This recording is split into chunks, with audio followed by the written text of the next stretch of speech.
You are tuned in to G5 Jeff TV. Hit the subscribe button, hit the like button, hit the share button as you come on in. Share this live, Y'all not doing shit today. Share this live. As you can see, got my partner in crime with me. The VP is in the building. VP Shane, what's going on, bro? Same old, me. Just recovering from last night. me too, man. It was crazy yesterday. A bunch of fights, bunch of cards, and I know sometimes we complain about having too many cards on the same day, but I actually didn't mind it yesterday. But I think the one fight that got everybody out of their seats was Miguel Berchelt versus Oscar Valdez. I know we both picked Berchelt to win. We was dead wrong on that. But sometimes that happens. But Shane, give us your thoughts in terms of Berchelt and Valdez, bro. I mean, I've for a while been a massive advocate of Berchelt. You know, I was aware of Valdez's strengths. You know, him being a young guy and having the mentality of a person who's never lost, and basically being a person who's confident. You know, young kids, the thing about them is they got this. They take risks because they don't see them as risks. They just have this carefree kind of attitude, and I was always aware of that. I just thought, you know, Berchelt with his experience, with his power, with his battle hardness, like he's very battle hardened. You know, he's been in the wars before, so I just thought it would have been like a good victory, but it would have still been a victory that I thought he would have got relatively comfortably. With Valdez, I literally just thought he just fought a picture perfect fight. I knew that, especially in the early rounds, he could cause him trouble with his speed, with his freshness, you know, with his confidence. But when you get hit a few times, I just think sometimes you start to question yourself, and then you wonder whether you have enough confidence. The difference, not even that whether you have enough confidence, your confidence just starts to deteriorate as you start getting hit. The difference with this fight was, even though when Valdez was getting hit, he was just winning the rounds quite comfortably, and his game plan just worked to the T, and he was comfortable with the pace that the fight was being fought at. So even though there was a few little times where Berchelt was getting a little bit of success, it was nothing in comparison to what Valdez was getting. And I just thought defensively he was responsible, offensively he was effective, and that's the reason why he won. Hold on a second. Let me get my bro in here. Hold on a second. Mr. Vlog. What's good with you fellas, man? How y'all doing, bro? We got BoxingFirst Vlog in the building. If you don't know, now you know. We just in here just covering all the action from yesterday. Man, it was very entertaining, man. It's very entertaining. What's the first fight y'all talking about, bro? I know we just got on Berchelt Valdez, man. Give us your thoughts, bro. Man, that shit was.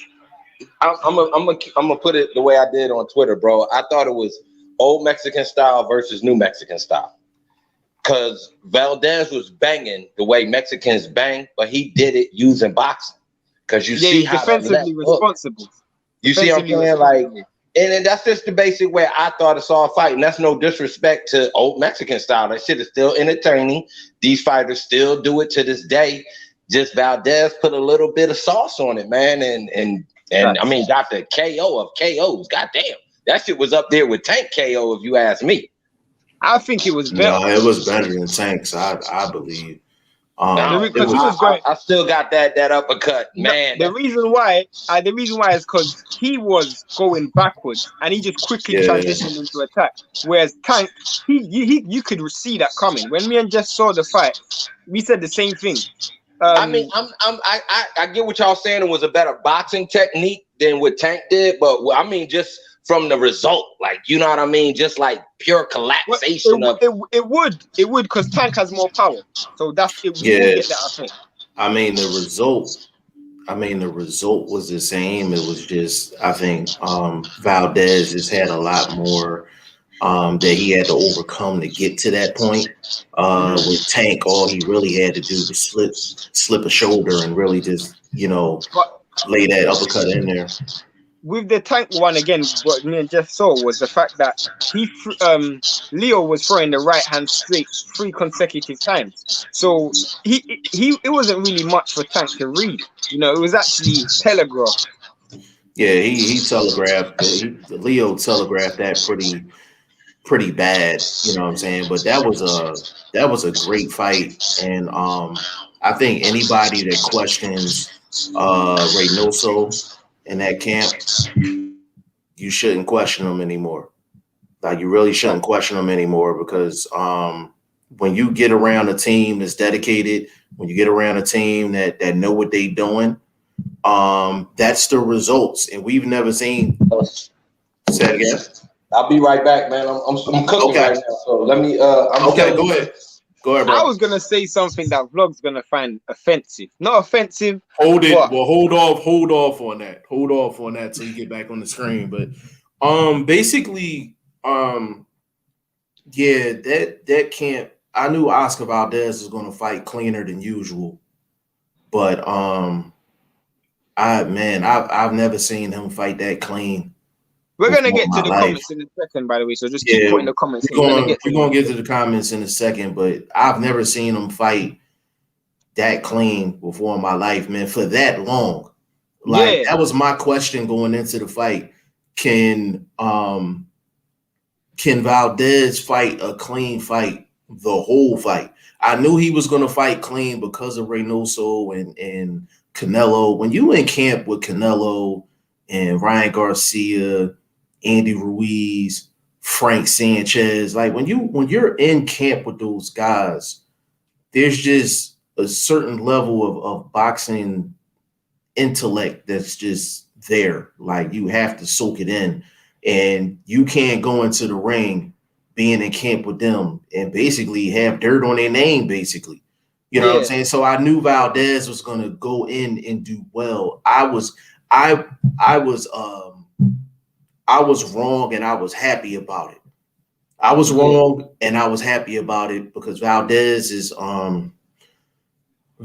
became a star last night.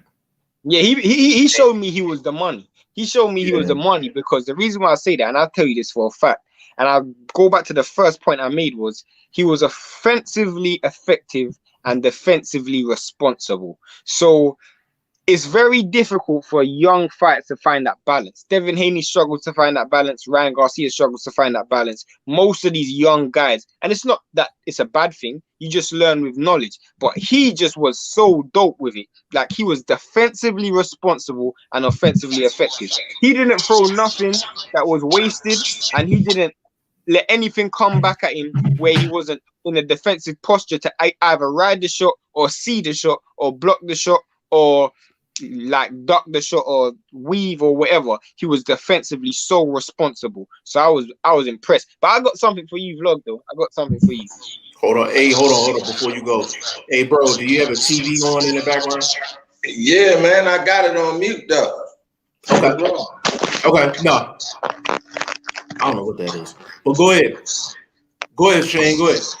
Personally, I think Valdez is more polished than Ryan Garcia.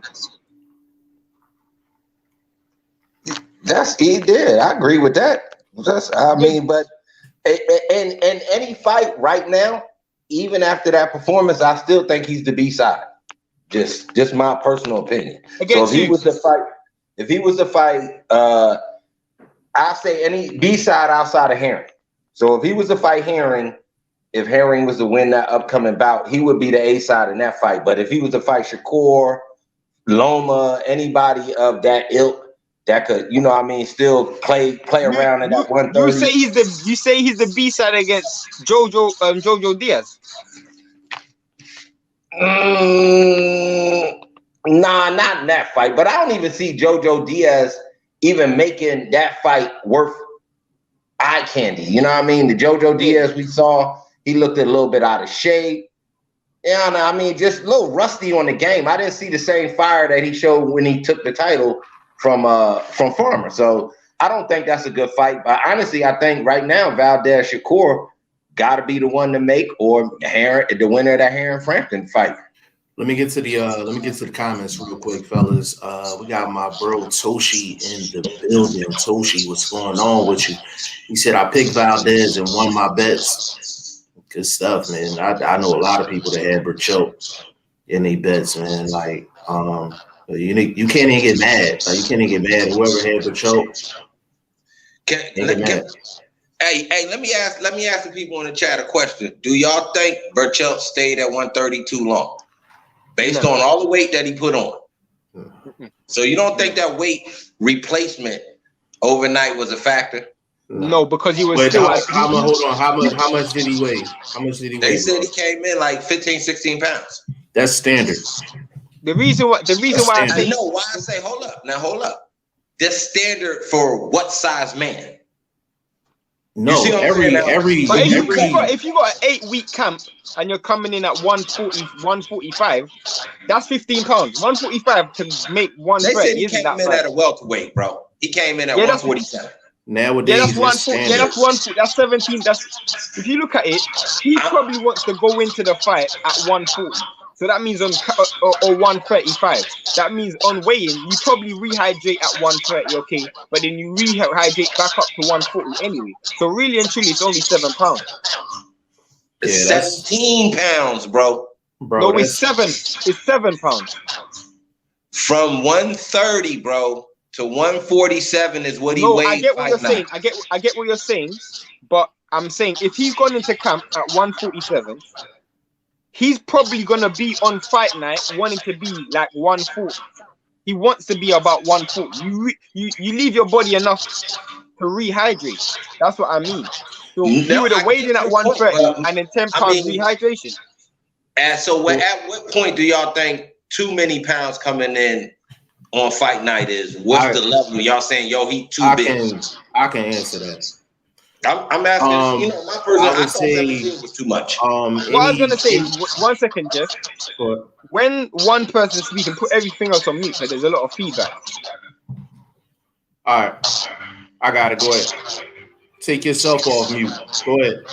No, you were gonna speak, so I'm gonna let you go ahead. Okay. Yo, so basically, any high level fighter is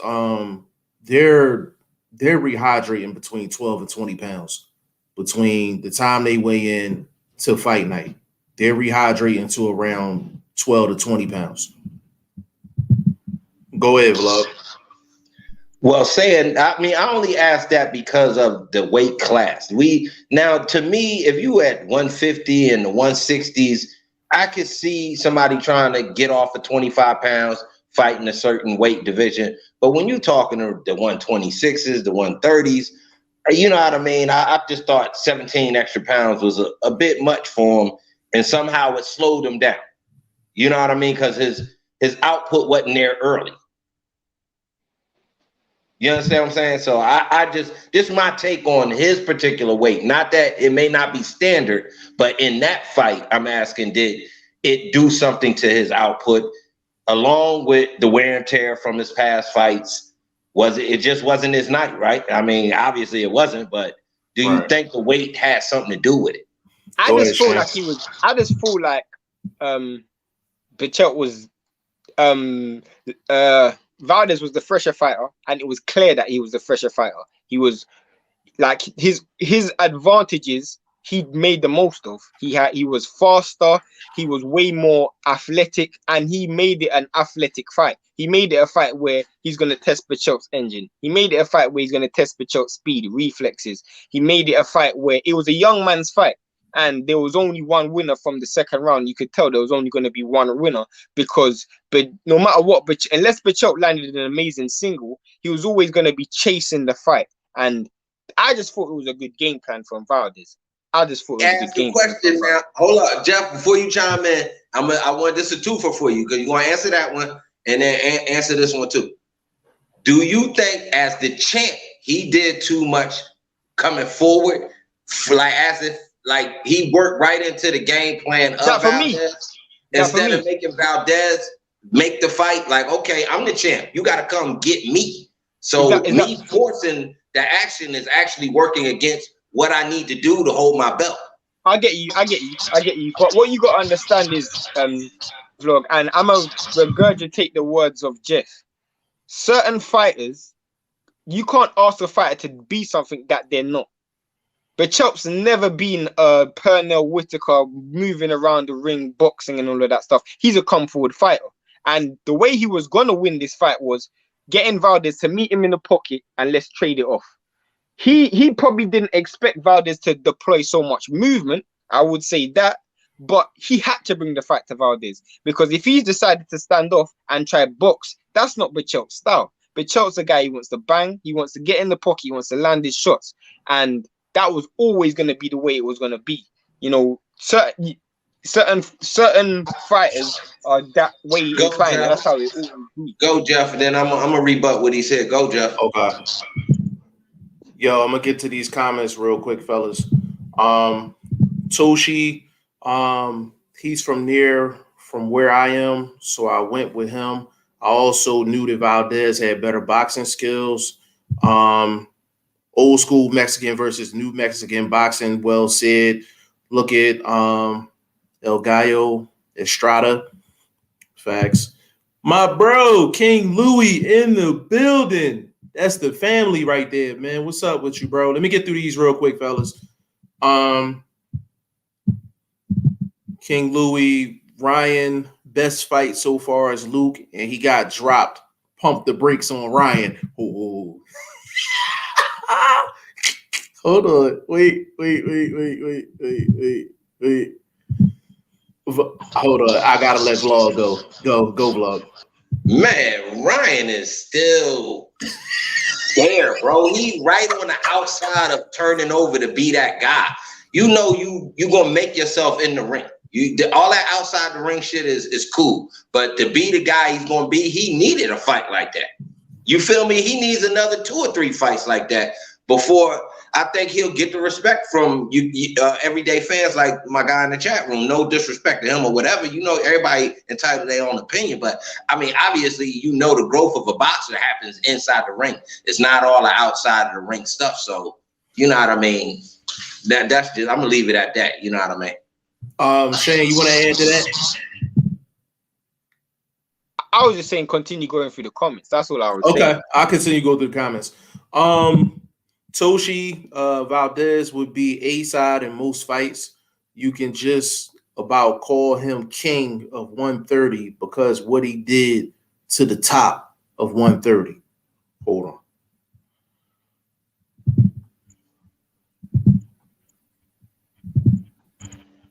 Vlog, I'm going to let you go on that one. You want to cook on that one? I mean, and what fight, though? I'm not going to disrespect. He said most fights. You want him to clarify? Yeah, like you. I mean, to me, a Shakur fight, he's not A-side. What? I disagree. I disagree with that. I disagree with that. So Flores. So you saying a Flores Jr. fight? He's A-side. Who? Valdez? Yeah. Hell yeah. Yeah. Of course. Yeah. Toshi, if you still listening, clarify what fights Valdez would be favored in. Shane, you wanna touch on that real quick, bro? Yeah, I was just gonna say I agree, but it depends on the specific fight itself. You know, it depends on the fight itself. I feel like there's a chance it could be against Shakur. I know what you're saying because the commercial value behind it, but A-side's always the champion mainly. All right, well let's run it down. Let's run it down. Champions at 130. Well, you got you had Berchelt, he lost. So, you got Valdez, Valdez, Shakur, who's the A-side? In my personal opinion, Valdez. And you think it'll be Shakur, right? Well, true. Okay. Name the next person at 130, Shane. Herring. Yeah, Valdez would definitely be the A-side against Herring. I agree with that totally. That'd be about the only mega fight that he's. Tank is still 130 champion, even though he's not gonna fight there. Tank could be the A-side. If that's a money fight, I think Floyd and them will make him make weight and get that bag because Tank can box to avoid a lot of the damage Berchelt. Hold Hold on. We spoke about this today. Hold up. Ain't no way on God's green Floyd letting that shit happen, especially after last night. He damn sure ain't letting that happen. He'll let Tank fight Gary Russell at 130 before he fight Valdez. I put my check on that shit. Floyd. I felt Tank had a bit too much issues. I'm not saying he had issues, but he had a bit too much issues with movement in the fight. Even though he won it comfortably, but the Gamboa fight, he won it comfortably, but there was times, especially in the latter round, where he was getting a bit tired. I mean, to me, again, it is. I don't think Valdez gonna show that same type of fight against Tank. I don't think he'll do as much movement. He may want to test the toe-to-toe since he, believes in his power and things of that nature. So you could get a totally different fight, even though it's smart to fight the same way, and probably try not to go for a knockout against Tank because it'll open yourself up to the reverse single shot. The counter shot of Tank. So he'd probably do a little bit more boxing. I don't even know if that'll be an entertaining fight because he may not want to stand there and go toe to toe and do old school Mexican style fighting. No, that's a can't miss. That fight will be fire. That's a can't miss. I'm saying as far as the Valdez and them saying to fight the same way against Tank, I don't know if that'll be entertaining enough for the fans. It was smart for Berchelt win. But fighting a different fighter, can you do the same thing and expect to get a victory or a KO? Well, you can't sit there. You can't sit there and bang with Tank. And I don't think his boxing ability is enough also to win a 12-round fight. I wouldn't be so comfortable in saying that. I'm not saying he can't, but I wouldn't be so comfortable in saying that. I feel like his best chance of winning will be boxing. Yeah, let me get on how judges are. Just take judges in the Broner fight. We'll get to that. They know what they're seeing. So you know what I mean. You gotta kind of, you know what I mean. Just it's hard to pick when you want to talk about the hypothetical fights and the outcome, what we may see. I'm just looking at it from how I would think a person would win. If I was judging that fight, I would want him to go beat Tank. You understand what I'm saying? Right. He didn't have to go beat. No, hold up. He didn't have to go beat Berchelt because Berchelt came for the ass whooping. You see what I mean? Yeah, but Tank's smart enough to do the same thing he did against the homie and shit. The thin man. What's the boy name? He called him Thin Man. No cap. You know what I mean? Just no shade. I don't disrespect him. I wouldn't expect it. He's a little lean for a person of his height. You know what I'm saying? So that being said, I think he'd be smart in the way he went after a knockout. He wouldn't put himself in as much danger as Berchelt did. So a boxing match in that format, they probably give it to Tank on the judging side. Nobody got the KO. That's Leo's nickname, courtesy of BoxingFirst Vlog. Thin Man. We call him Thin Man from here on out. Let me run through these comments real quick, fellas. All right. King Louis said, no, that was skill. Okay, we'll get to him in a second. Toshi, maybe he should move up, but no excuses. English guys in the building. English guy, what's going on with you, player? King Louis, he said, shoot me a link. I'll shoot you a link in a second. YSM, he said.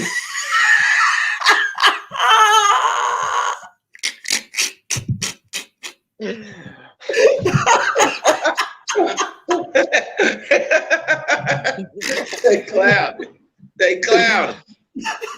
Hey, this joint lit, bro. This joint lit. We just got started. This joint hella lit. Yo, for the people that don't know, that's my bro, man. The plug of Philly, man. YSL. Nothing but love. Nothing but love. Nothing but love. My bro Jabil, man. He says, Shay, stop ducking me, bro. Stop ducking. English guy. He said, hold on a second, fellas. Said Valdez fought pretty much a perfect fight against Berchelt. Do you think Berchelt had an off night on top of the style being wrong for him? Shane, I'm gonna let you go first. Let me Shane go first and then Vlog follow up. Yeah, I just feel like it's styles, isn't it? Styles are obviously you can have an off night, but you also have to compliment certain people's style just doesn't match yours. So obviously you guys have been watching boxing for years and years and years and years, but it doesn't take an old man shouldn't be fighting a young man's fight. That's what it is. An old man shouldn't be fighting a young man's fight. And you have to give Valdez credit for turning that fight into a young man's fight. I agree with Blunt in the sense that when Blunt said, do you feel like he could have made Valdez have to come towards him? And Tank might have that ability because Tank's defensive skills is very good. So Tank, whilst he's very aggressive, he's also not as easy to hit as Berchelt. But Berchelt is that's the way he is as a person. That's just, if you've been fighting for however long you've been fighting for, it's very difficult to teach that old dog a new trick. Whereas Tank probably will cause him a different problem because Tank has that adjustability. He does have the defensive skills. Berchelt is just not as defensively responsible. And we all knew that before the fight. It's just we thought Berchelt was going to land. And he didn't. And that's just the way boxing goes. I thought Berchelt would win, but I didn't get offended by it or upset or anything because it's just the way boxing goes. You've seen it a million times. Yo, hold on. Let me say this real quick before I let you go, Vlog. For anybody that's listening to Shane and he's referring to BoxingFirst Vlog as Blunt, I can't assume that everybody's been around for that long, so I have to give you the backdrop on that. Blunt first came on the channel. The old name was The Blunt Truth. So if you hear Shane or myself say Blunt, we're talking about The Blunt Truth. That was BoxingFirst Vlog's initial name when it came on the channel. I also call him Blunt Bayless. I'm trying to get him to embrace that name. He ain't embraced it yet, but we gonna get to it. But Vlog, go ahead and cook up on that, bro. Man, just really, bro. I thought it was an enjoyable fight. I don't think my personal gripe with Berchelt, I thought he was a little bit too heavy. I thought they should have cut that down to maybe 142, 143. That extra 5 pounds made a difference when it came to his stalking game. You understand what I'm saying? And then flip side, he is older, bro. Wear and tear affects you, not when it happens, it affects you later. You feel me? So it's like, trust me, with me being a double OG, I'm telling you, I got a back wrap on right now. And I was just around here trying to clean shit up. And I'm fucked up, insane, bro. I'm telling you, this shit ain't no joke, bro. And I still got him, you know what I mean? The nigga still beast mode, but so Berchelt got wear and tear on him. And I mean, the slapsticks he was catching, he wasn't eating them like he did 3 years ago, 4 years ago. You feel me? And again, it just was old Mexican style versus new Mexican style. But let me just add this. With them, they had a game plan for his career. If he was smart and the whole entire team was smart, they would have attacked that fight and made him come to them.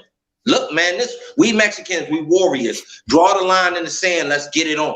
Because in the reverse, it'll sell better after the fight. If it don't go his way, he still may end up with a split decision. He still may end up with a moral victory. You see what I'm saying? He didn't stand there and go toe to toe. You know how we do Mexican warrior style. He could have won a fight that way by literally just stopping. Come get it, bro. I got the belt. You feel me? So yeah, but the thing is crazy. The link, King Louis, the link. I'm gonna send this on. Hold on a second. The thing with that though, Vlog, is you're basically asking somebody to change a strategy that's been working for them their whole career. You know what I mean? It's kind of like asking old school James Kirkland to go fight off the back foot. Like, you know what I mean? Like, Berchelt is just, he was either going to win his way or he was going to lose like that. You know what I mean? But even if it was a situation where Berchelt, let's say he would have started fighting on the back foot, he'd have started moving side to side, he'd have started, using different strategies and things like that, and he would have lost a fight, we would have came on here and been like, yo, why was you doing all this moving backwards and moving side to side shit? Why you ain't stick to what you do best? You know what I mean? So it's kind of, you know what I mean? Like it's a results type thing. You know what I'm saying? Go ahead, I agree with everything you're saying.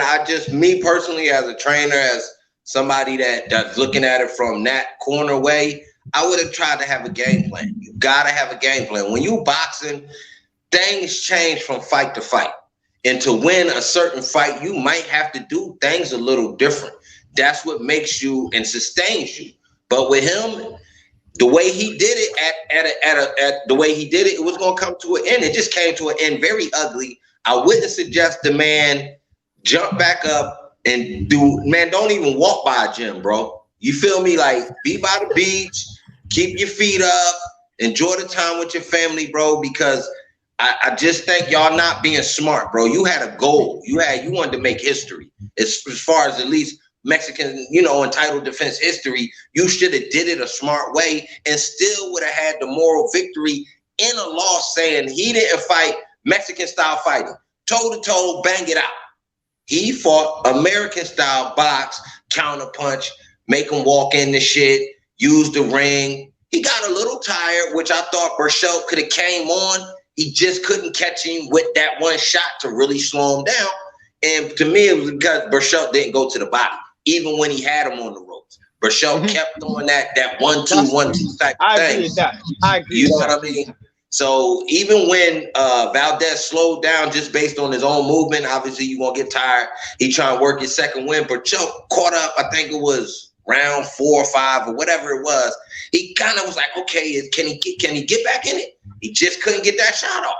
He wasn't taking damage in that round, but he didn't get his off. And then when your boy got his win, it just worked against him, bro. I mean, excellent fight, bro. Excellent game plan by them. They forced the fight to go their way. They did what they did. I thought Berchelt and them should have changed something up. Like, look, you're chasing them. Stop chasing them. You're the champion. What the fuck are you doing? You know what I'm saying? You make him come get you. Come stand in this fucking corner. As soon as the bell ring, don't leave out this corner. Make him come get you. See if that left hook lands the same without that space. You see what I'm saying? So that's just my personal opinion. Hold on a second. Hold on real quick. First of all, I gotta give a proper introduction. My bro, the family, King Louis has made his way into the live. King Louis, what is going on with you, family? Man, salute to y'all boys, man. What's good? What's good? Hey man, I'm so happy that you showed up, man, because we gotta talk some we gonna talk some Broner in a minute, but let me get through these comments real quick, bro. Quick, like run through them first. So I'm gonna run through them real quick. A-Obs, what's going on, bro? Valdez can switch with Tank. We'll get to that in a minute. That jab will give Tank nightmares. That jab will give Tank some problems for sure. Jordan Ciampini. I hope I'm pronouncing that right. I know you're new. Shane, you ever seen that name? No, never. Okay. Jordan, definitely welcome to the channel. Welcome to the live, man. If you are not subscribed, please subscribe. Go subscribe to BoxingFirst Vlog. Definitely subscribe to my bro King Louis as well. Let's get the comment. Valdez was damn near perfect. Personally, Tank's one-shot power keeps Valdez more humble. I'll get to that in a second. That's a good point. Will Stokes is in the building. Will Stokes, just tied up with some stuff right now, but I'll be able to hop on later. Cool, no problem. A-Obs, Tank comes forward too. Yeah, that's why I was saying it was going to be. That's a great fight between him and Valdez. That's going to be a can't miss. A-Obs, that head movement on defense was Canelo-esque. To be honest, it wasn't hard to look Canelo-esque against the way Berchelt was throwing shots yesterday. And that's no disrespect to Berchelt, but that's just how it was looking. English guy laughing. A-Obs, that KO reminds me of Martinez, Paul Williams too. Yeah, the way he crumbled, it did. The way he crumbled, it was set up differently. The Martinez Paul Williams fight, that was a bang bang. That was more of a bang bang bang bang shot, and just Martinez head was off the line and Paul Williams head was on the line, and that was the difference with that. But Jordan also said, first time here, yeah, I subbed when I saw A-Obs on here. So big shout out to A-Obs for getting this. He's been due to come on one of these lives. He's definitely due, but Vlog is actually away. So I actually want to get my bro King Louis in here. Can I ask him a question? Yeah, go ahead. King Louis, take yourself off mute, bro. Go ahead, Shane. I was gonna ask him because the comments were there, so we might as well speak about it. What do you think about the Tank and Valdez fight? Because there was a lot of comments, people saying they thought Tank will beat Berchelt, or someone was saying that the power will keep not Berchelt, Valdez honest, and it'll keep him at bay a bit. So what do you think about that? You asking me? Yes, yeah, sir. You. Okay. Well, what I seen out of Oscar, like we said, have we ever seen him box like that before? No. Never. Not that clean. The man looked like he took this pandemic or what, like leash on life or something. His skills, like when Vlog had asked, was it Berchelt's weight or Valdez? No, it was his skill. Berchelt had him. And I don't think he probably never had him, but if he had a chance of landing that shot, it would have been earlier when he was kind of with his work rate, moving with it. But Valdez had a plan. He wasn't going to try to sit there and stand with him. And like we said, we know Berchelt going to come for it. It was just him being defensively responsible that got me. Can he do that against Tank? I think Tank is a different fighter from Berchelt, even though Tank didn't want to fight Berchelt. But if we go all in that triangle theory, we won't get nowhere. But because we can go all the way back to Oscar Valdez dropping the title at 126 when Shakur Stevenson became the mandatory. Facts. So, but what I saw last night, you know what I'm saying? It could be one or two things. That boy is risen, or Berchelt was a fraud. One or two things. Yeah, I feel like. Go ahead, Shane. I was gonna say, I feel like one thing I felt, which Blunt was right and Jeff was right, was when Berchelt was throwing the shots, even when he was in range, way too much headshots. Way too much headshots. I mean, it was very easy to telegraph because everything was coming at the head. I mean, if he just started the combinations with body shots, he might have caused Valdez problems. But Valdez found it too easy to just dip out of range or duck out of range, and because the shots were coming at the head all the time. But in general, I feel like you got to also remember, if we've never seen Valdez fight like that, Berchelt would have probably had a camp designed for Valdez to fight a different style. So he would have been more shocked than anybody else. So I feel like you have to bear that in mind as well. Well, let me add on to that real quick. But the thing is, nobody's seen Valdez do that. And even if Valdez wasn't fighting like that, Berchelt time to really get Valdez in trouble was really the first half. It was really the first half of the fight. Even if you want to take Vlog's weight theory, which I don't agree with, even if you want to take the weight theory, you want to become a weight bully early, and wear him down. You know what I'm saying? And with him getting clipped in the fourth round, it kind of just changed everything. But as far as Berchelt punch output, a lot of times he throws a lot of head shots because people allow him to. You know what I'm saying? Even if he would have started throwing shots to the chest, he would have been better off. But I mean, everything was this jab, headshot, hook, headshot. Like it didn't matter what it was. It was just headshots all day long. Let me get through these comments real quick, fellas. YSM Sports Media, I think Floyd pushes to make that fight. I don't agree with that. I don't think Floyd gonna do that. A-Obs, Jordan, he said, what's up? English guy, Tank has much faster hands and feet than Berchelt. They're very different fighters. Yes, they're very different fighters. To be honest with you, Oscar Valdez and Tank, it really depends on what style Valdez wants to implicate in that fight. I think he got to do. I don't think he can fight Tank the same way he fought Berchelt. He's gonna have to mix some things up. But I think when you fight Tank, it comes down to one thing. I'm like, can you take Tank money shot?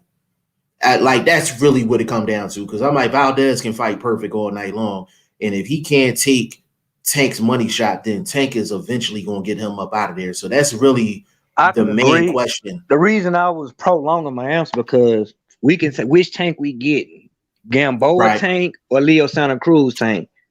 I ain't like Gamboa Tank. I ain't like him. He gassed. Even though like when Shane said he boxed a perfect fight, but he took breaks off in the middle rounds and it showed. He could if he could have kept putting that pressure on that he was putting on Gamboa early, he would have got him out of there around 6. Yeah. But around 4 or 5, Tank started taking a break and then going in between rounds, putting in a little work and taking the rest of the rounds off. And it wasn't until the late rounds, like the 9th, when he started trying to cut it back on again. Right. But Leo, he set that man up sweet for that. I don't care what no one. He set him up. So that Tank can beat all of them. The other Tank, he can get beat by Rolly.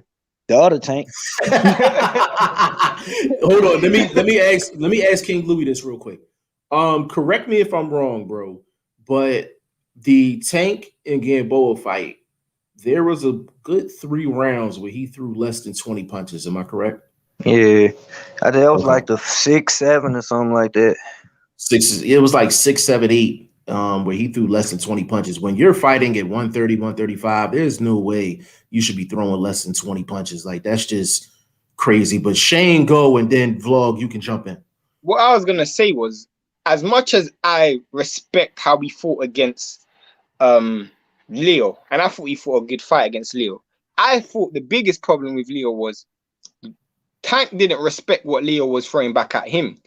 He was just walking forward and nothing Leo was hitting him with or even touching his gloves with, because you will feel the power from it touching your gloves. He didn't even respect Leo, and that was clear.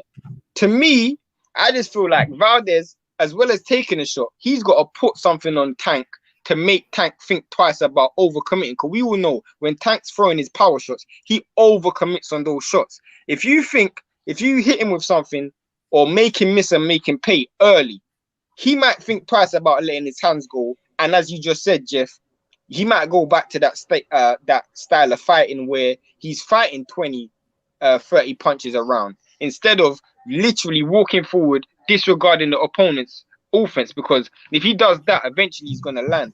But obviously, basic maths, the less punches you throw, the less likely you are to land. And I just feel like it's putting something on him. If you put something on him early, you got a better chance. Hold on, let me get this comment real quick and then Vlog, you can go.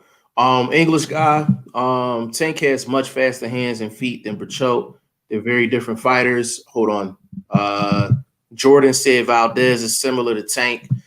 The Valdez fight was concerning until he got him up out of there. Let me speak on that really, really quick and then Vlog, I'm going to let you cook.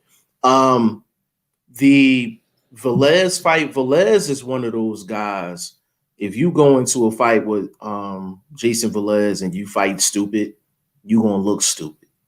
He's one of those guys, if you look at Valdez's resume, if you look at his background, he's fought, in terms of names, he has one of, I would say probably maybe top 20 resumes in terms of just big names that he's fought. I'm not talking about wins or anything. In terms of just big names, just go through his box rec. Take a look at Jason Valdez. Like, you see everybody on his resume. Like, he's the epitome of, like, I don't duck, no smoke. Like, so with Valdez, you have to go in there and fight smart. If Valdez would have fought Jason Valdez the way he fought Berchelt, it would have been an easy night of work. You understand what I'm saying? It'd have been an easy night of work. But Vlog, go ahead, bro. I'm gonna keep it simple. Tank beats Valdez. Just that easy. Any version of Tank beats Valdez. Tank can take his time, be patient, because as G5 said, it's that money shot. and he has that all the way from round 1 to round 12 to get it off. He should. Can I ask you a question, Blunt? Yeah. Can I ask you a question? Yeah. What about what Valdez hit Tank with? I'm just saying, bro, the power y'all saw last night is against an old man with wear and tear. Tank does not have those mileage on his tires. I agree.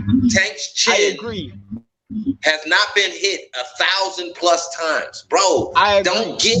I'm just telling y'all letting that one fight make y'all think this man is. No, I'm not. I'm actually not. What I'm actually saying. I can go deeper than that, folks. The fans, maybe. I'm just saying. The reason why I'm saying that is because I don't care what anybody says. The hardest puncher Tank has been in, if he fights Valdez, will be Valdez. That's a fact. The hardest punch he will be fighting will be Valdez. That's the hardest punch he would be fighting. So he can be thinking about offense all day long. But if someone's hitting back with you and is willing to hit you, you got to think about defense. Regardless who you are, you have to think about defense. You can't just be walking forward, letting your hands go because you're getting hit back. We've seen that so many times where fighters think that because they have power, they forget that their opponent can hit them back. And that's the problem. Tank could create a false sense of security that, oh, because I have power, this guy's going to be afraid of me. Valdez might not be afraid of you, and he might try to land his shots. And what happens then? That's my question. No, I don't think Tank all power. He said that knock about. Hold on. I don't mean to cut you off. Let me let King Louis cook it. Then I'm gonna let you go, bro. Go ahead. No, let Vlog can finish, and I want to rebuttal Shane. Okay, go ahead. Listen, bro, you even said it, bro. Tank has a chin. That it's been proven he has a chin. Who has he been hurt by? How can you say a dude that has been in his own wars, has got a little wear and tear on his whiskers too, is just gonna go in there and put Tank, hit Tank with something that's just gonna stop him in his tracks and I didn't say that. Want to be aggressive? I just don't think it's gonna happen. I didn't say that. No, but you're saying what can happen if it does happen. I'm just saying if it did happen, it won't stop the inevitable. He gonna put that man to sleep. We don't know if Tank got a chin. I do. We don't. Hold on. How do you know that? Hold on. How do you know that? I got it. Hold on. How do you know that? Because ain't nobody stood there and tried to test it. So with nobody standing right there trying to test that shit. Bro, that's not answering the question. That's not answering the question. Bro, that's not answering the question. No, I said, how do you know Tank has a chin? I'm using, listen to me. I'm about to OG you with my thought process. When I say he has a chin, it's because of his power. Nobody wants to stand right there and get their shit off to test his chin because of his power. So his power in his sense is supportive of what whiskers he does have. That's OG thinking. You know what I mean? I hit you with a different angle about your thought process, bro. Hold on. King Louis, I'm gonna let you go in a second. Hold on a second. Vlog, this ain't the block, man. This ain't the block. Like, this is not the block. I understand what you're saying. I don't want you to think that I don't understand what you're saying. Because he has power, because he has speed, there's very few people that's willing to throw with him to even test his chin. But you're feeding into my point. You don't know, I don't know, Shane don't know, King Louis don't know, or anybody else don't know. If you hit Tank clean, what is he gonna do? If somebody hits Tank clean on the chin, we don't know what's gonna happen. We don't know. So I can't say that Tank has a chin. I can't say that Tank got a Amir Khan chin. I can't say neither because he hasn't been hit on the chin. You know what that reminds me of? It reminds me of Dubois. When Dubois was just knocking everybody out, everybody thought that because he's so aggressive that this guy was some form of formidable fighter. But until someone hit him back, that's when we found out. Yeah, hold on. Vlog, respond to that, and then we gotta let King Louis cook. Go ahead, Vlog. Man, am I on? Can you hear me? I can hear you. I'm putting you on mute if you're not talking. Oh, all right. Man, basically, bro, y'all right. We don't know that, but I'm just saying based on what he's shown us, and the way he fights, nobody's willing to really dive in there and get that shot off. Now, if y'all believe Valdez is the guy with the style that may be able to get that money shot off, okay. I'm just thinking it's not enough. That's that fine. one, That's that one punch shot. That's a separate question. He's not that, huh? That's fair. That's a separate question, though. I can't hear you, bro. You love. I said that's fair. I said, but that's a separate question. I hear what you're saying. I agree, but it's a separate question. Vlog, can you hear me? Yeah, barely, bro. Let me go out and I'm gonna come right back in. Okay, no problem. All right. King Louis, go ahead and cook, baby.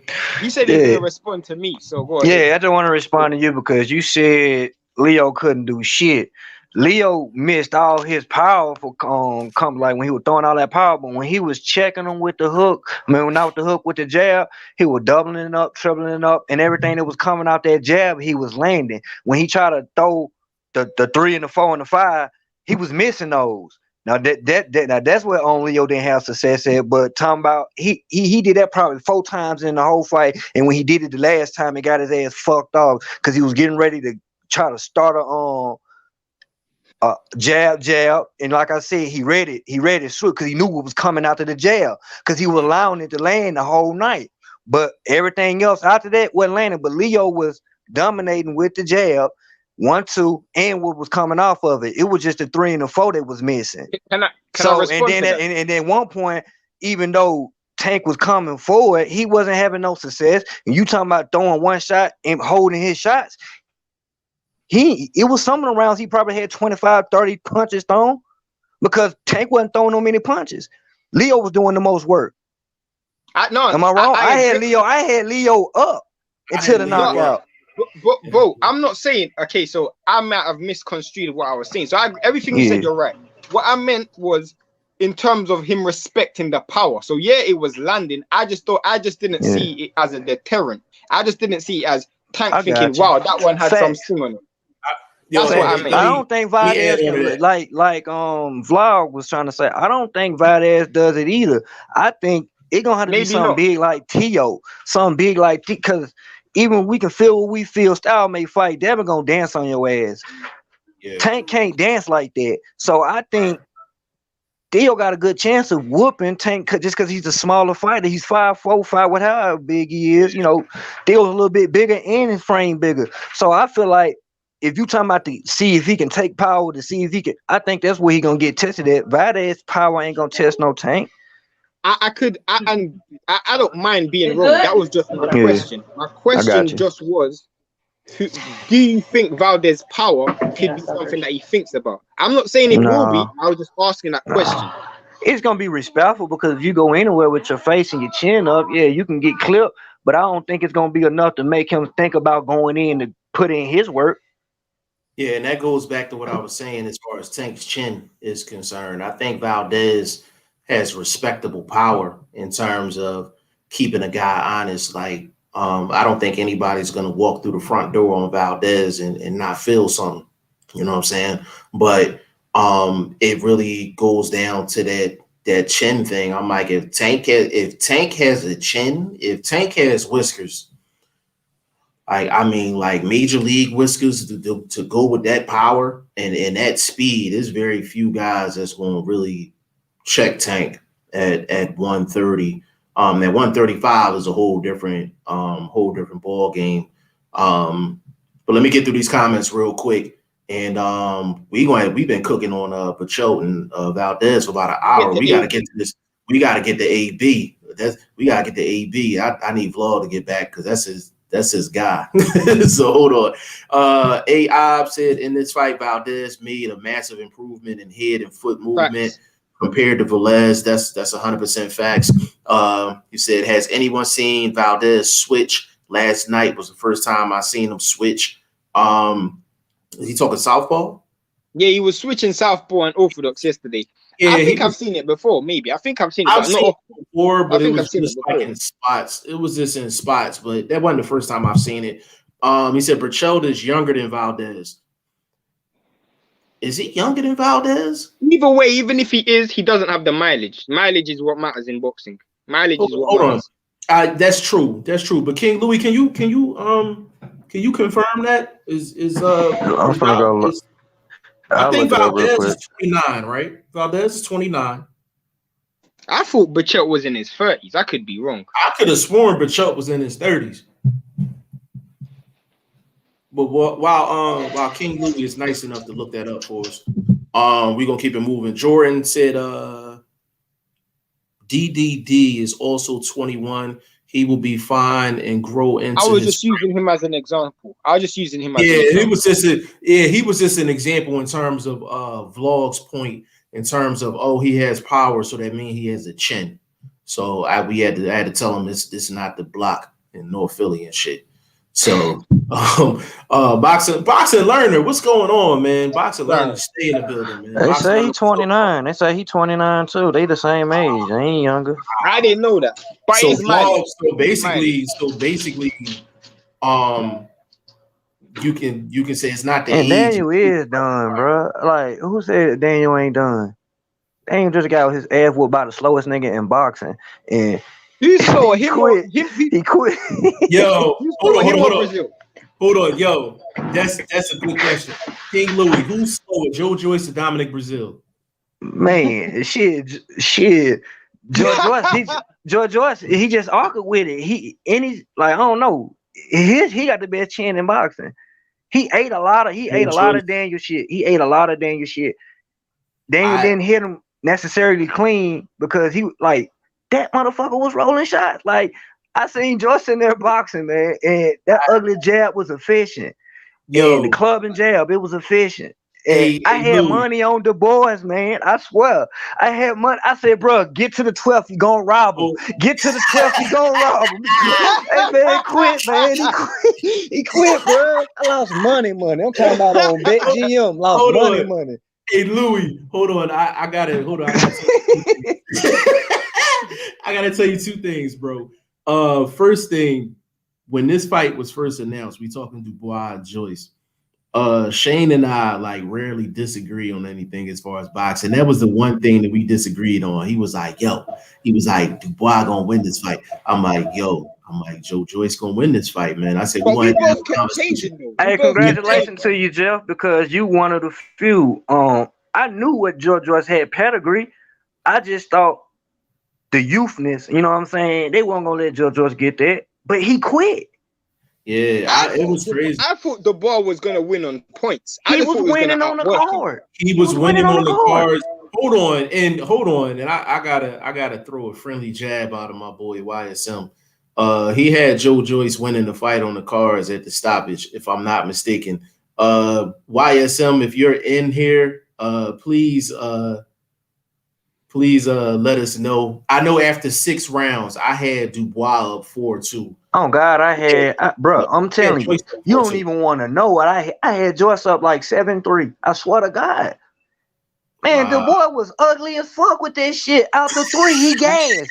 After 3, he gassed. He was done after 3. Yes. After 3, he was done. Yes. He was done. And then I'm like, how the hell, bro? It was over with. I'm like, ain't no way this man finna win with this ugly shit.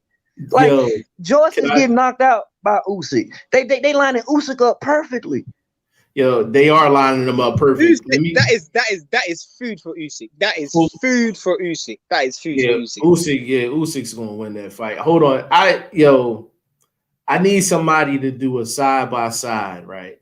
I need somebody to do a side by side with Joe Joyce on the speed bag and Dominic Brazil on the speed bag and see who hands is actually faster. Like, because in the ring, I don't know who's slower. I don't know who's slower out of the two, man. Like, they both slow. If they was in a foot ratio, like they would both lose. Like nobody would win. Nobody would fucking win. Like you hear me? It's crazy. What'd you say, bro? Yeah, we can hear you. I say we might need to start giving Wallen some type of credit, bro. Bro can kind of box. No, Wallen can box. We'll get to that. Wallen can box. But Brazil is slow though. I ain't gonna say he's slow. Yeah, he's slow. Let me get through these comments real quick. Hold on. Boxing Learner said we really don't know if Tank got a good chin. That's what I was saying. He said yes, Berchelt is younger, 29. Valdez is 30. No, Valdez is 29. I think Valdez is 29. They basically the same age. Vlog, it says your devices is not connected. You're gonna have to connect your mic or your camera, but you having the same problem L Dub Boxing was having in that other live. So come out and come back in, Vlog. Hold on. Jordan said Joe Joyce punches are still en route to hit Daniel right now. He is slow as fuck. That's funny. We got my man Bruce Goals in the building. Bruce Goals, what's going on, man? Bruce Goals, be consistent with it. And my boy D Hodges is in the building too. D Hodges, what's going on with you? Hold on. Let me get through these joints real quick. Hey, I said I had Joyce up wide. Hey man, King Louis had him up wide too. I had Dubois winning on the cards. At the time of the stoppage. Did I have it 5? What round did the knockout happen? What was it in the 10th? It would have been like 5-4, maybe 5-4. It was the 10th or the 11th. I don't even think it got the championship round. It was the 10th. I think I had Dubois up. I might have had Dubois up 5-4. I might have had him up 5-4. Vlog is saying the same thing, bro. Whatever you changed, go back to what you did before, because it's saying I can't connect you. All right, hold on. He said, I'm still eating 3D crow. There's a lot of people still eating that crow, bro, for sure. Battle of the Turtles. That's funny. That's funny. So slow. Yes. Damn, Bruce Gould said Joyce is faster. I might have to put that on Twitter, yo. Who's put slower? A poll up. I'm gonna put a poll up, yo. Who's slower, Joyce or Dominic Brazil, man? Like, yo, imagine them two fighting, yo. Yo, what I was gonna say, what's the next? Is it are we going to go to AB or are we going to go to Wallen in Brazil? Nah, let's hold off on Wallen in Brazil because that was an epic. What about Easter, man? Robert Easter looked good, man. Robert Easter looked good, but I actually want to talk about something outside of the fight. Yo, everybody talking about AB coming off of a 2-year layoff. Robert Easter came off a 16-month layoff. And that's the one thing that I don't like as far as the PBC model is concerned. I got a problem with that. I'm a fan of PBC, quite frankly, because they take care of their fighters. They make sure their fighters are straight. And when you come from an era of Don King and he's snatching money and all that, and Bob Arum be doing his little slick shit, like to see guys getting taken care of and they know they're getting taken care of, that's a good thing. But there's too many guys on their roster that's inactive. Like, there's no way Robert Easter should be sitting out for 16 months. There's no way AB should be sitting out for 2 years. We haven't seen Jared Swift Hurd in God knows how long. I can go down the list. I have a problem with that. But Shane, give us your thoughts on Robert Easter and then just that particular topic, and then King Louis. We're gonna let King Louis cook. I mean, what you saw was a fight where, you know, Robert Easter, I don't care what anybody says, he's one of the most entertaining fighters at 140. He's so entertaining. So I don't care who he fights, he's going to give you value for money. And I always love that. I say that, but then in the Bartholomew fight, it was trash as ever. But I blame Bartholomew for that. But when it comes to Robert Easter, I'm glad he got the win, and I'm glad I saw what I saw out of him, because you can see that he's been out the ring for 16 months. But what I wanted to see even more is not even just the activity, but it's the level of opposition. Since that Mikey fight, obviously you got the Bartholomew fight, you had that fight after. I just haven't seen enough. I haven't seen enough top level opposition, and I feel like he's in a division where there's a lot of guys who politics don't really matter. Like Prograis, for example, he's a person, he can fight on any side of the street. He's open. And you got what's his name as well? That other kid at 140. The one who just Josh Taylor? No. He's not a champion. Regis Prograis? To my program? No, I just said Prograis. What's it called? He moved up to 147. Maurice Hooker. Maurice Hooker can fight. He can fight any. I can't stand Maurice Hooker. I can't stand I don't Maurice. But rate it's still that. I don't rate that dude, man. But go ahead, I get your point. I'm Go saying ahead. it's still a good fight. It's still a good fight Go for ahead. Robert Easter. Hold on, at Shane. Hold on 140. just a second. Hold on just a second. Vlog, you in here, bro? I just got you on mute. You good? You good? Okay, appreciate you. Go ahead, man. What we at now? Right. What we talking about? Robert Easter. Robert Easter right now. Go ahead, Louis. Go ahead and cook up, baby. Man, I'm gonna just keep it short and brief so we can get the ball, man. Hey, he looked better than the Granados fight to me because I don't like him fighting inside that much because he got that length, you know what I'm saying, on most of the fighters that he fight. So I like last night because he used his length. He need to strengthen it up, you know what I'm saying, strengthen that jab and his follow. Other than that, it was beautiful, you know what I'm saying. And like you said, the bullshit with boxing, in Robert Easter's defense, I will say we did just go through a COVID, you know what I'm saying, and they just not getting them back out there because and like bro said about the Bartholomew fight, I blame Bartholomew, but I still blame him because he should have changed the pace of the fight. He kept the same game plan, but boxing need to get out of this way of itself because I don't know. It's like you listen to the promoters, they're saying it's costing too much money to pay the fighters, and the fighters talking about they ain't getting paid enough, man. I don't know what it's about. Yeah, it's crazy. It's Boxing absolutely crazy. Yeah, let me give an introduction real quick. We got D Hodges in the building. D Hodges, what's going on, player? I just chalk it up with y'all real quick. What's up with you? How you feeling, bro? Oh, I'm feeling fine, man. A lot of good fights last night, a lot of disappointments, a lot of robberies, because I don't give a goddamn. I love AB, but I swear to God, I felt bad for that. I felt bad for that Santiago boy. And I always go for the black fighter on dogs. I'm not going to lie. I'm not racist, but if it's black versus anybody, even if they suck, I'm going to go for them. But AB just disappointed me because that dude outboxed him.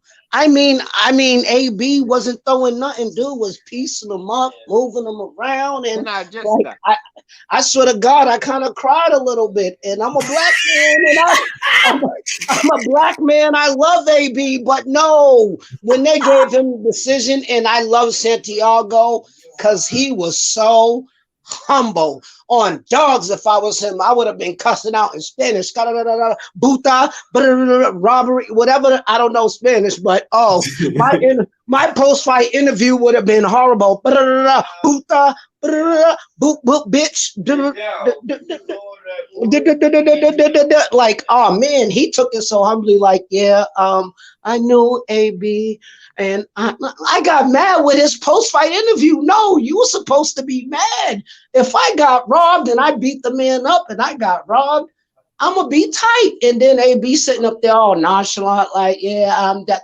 Yo, his post-fight interview killed me too. Like, oh my God, what are you talking about? Like, you're cherry picking and like he just said, yeah, I'm about to go to the club right now. I'm about to go. Like, don't say that. Even if you're gonna do it, don't say it. Just go do it. Like, he was bragging too much and he didn't win. That's why I was tight, but I'll leave it alone. But in my opinion, I can't even, like a lot of people today been saying Broner won, they're lying. They're just racist or they're just biased. No, that Spanish guy beat up my Adrian Broner and Broner should have lost. Not being biased. AD Hodges, man. Great way to segue into the Broner fight. Adrian Broner got a unanimous decision over Santiago. Basically, Shane, I'm gonna let you cook first. Hold on a second. Hold on. Vlog, you still with us? I'm still here, bro. Okay. Shane, go first. Vlog, cook up after that, and then we're gonna let King Louis clean up. Go ahead, Shane. I mean, when we first saw it, I remember when you were when we spoke about it, you thought AB was gonna get a stoppage. And I was like, so. I personally thought that there's always a threat of someone. I mean, I've seen Mexican fighters and Latino fighters over the past couple of weeks they just been coming to fight. They just been bringing the action. They just been letting their hands go. And I just feel like the worst thing for AB after 2 years out of the ring is someone who's going to let their hands go. And I said that to Jeff off camera. I didn't say he's going to win. I just thought that was the worst thing for AB. I didn't know who this guy was, never seen him fight before, so I wasn't going to make a prediction. But I just thought that's a bad matchup if this guy's going to come and let his hand go.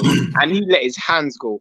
And I just felt AB just looked like AB to me. He just looked like another AB fight where it's hard to give him rounds because he just doesn't land enough punch. He doesn't throw enough punches. Go on. Do you think Broner won the fight, or you thought he lost it? Personally, the reason why I didn't score this fight was because I thought this was supposed to be a walk in the park, like a what's it called? Just an ECW. Yeah, but when I was watching the fight, I actually started to think, and I'll be honest, I watched the fight after the fight happened, so I already knew the result. I thought this guy won a lot of rounds because he was outworking Broner. I just thought he won so much rounds and he was outworking Broner. Now he could Broner. I mean, if you are being extremely, extremely fortunate for Broner and trying to give Broner round, then maybe you could possibly give him the fight. But if that wasn't Santiago and his name was a more high-profile name, I don't see how Broner would have won that fight. I'll be honest. I thought he was getting outworked a lot. All right, well, let me get this should be funny. Let me get the vlog on this one. Go ahead and cook up, bro. I gotta get on camera for this one. The fight. I'm gonna be. This no cap. Everybody know me and Adrian Broner think differently as black men, but that's a side note. The fight was competitive. Adrian Broner had some good rounds. He showed some good boxing. I saw no power, but we ain't seen power from him in 8 years. So you know what I mean. It's been many moons since he really put the leather on somebody. So I didn't expect that, but it was I don't know what he got paid. I don't think he earned what he got paid. So whatever his payday is, he should give half of it back. You see what I'm saying? Because it wasn't a main event, that's for sure. You could have did a while in Brazil at the main event. That was freaking terrible. No shade to Santiago. He came in there and earned his bag. He actually, at worst, earned the draw. Because you got to take into the fact that the stupidest reason I ever heard for taking a point from somebody, and the boy said it on air, was because he hit him later. Motherfucker, what? They said, okay, Adrian Broner hit late, but dude hit him later, so we gonna take the point from him. Motherfucker, what? I mean, so taking all of these in consideration and judging what I actually saw, because I did watch the fight. Good salute to my guy. He told me it was up, so I actually got to see it. I thought it was a close fight. I thought it was a draw personally. And that's even with taking the point away. I thought it was a draw because he did do some good work, 6, 7, 8, 9. You know what I mean? Some little combinations. He was slipping in the uppercut. But he just didn't put no oomph on it. He was making a lot of noise like he was swinging a sledgehammer. But, that's that selling shit. And my complaint is them fucking judges. Like, them was pre-made scorecards, bro. Yeah. Them is not round scorecards, bro. Yeah, that's something. Those scorecards. Now, remember I said about a bag being passed off? I said maybe they was going to pay Santiago to take it easy. Well, he didn't. He was going to the bread basket. He was whooping that. They paid them fucking judges. Hold on. You understand me? Hold on. Hey, vlog. How we get a unanimous decision? I can understand maybe a split or something. There was nothing unanimous about that fight. At least I would have gave him credit for a split decision, because then maybe I'll go watch it again. But once I heard unanimous, I don't even want to watch it no more, because there was nothing unanimous. 117, 111. 117, 111, yo. Like that's crazy. Let me hold on. Jihad, just hold on. What? Let me say this. Even the 115. Hold on, vlog. Let me say this to you real quick. I gotta throw you some props. I called Shane earlier and I said, remember when Vlog was on the last live? He tried to say somebody was gonna pay Santiago off. I said, Vlog was right. I said he just got the payment to the wrong person. I said they paid the judges.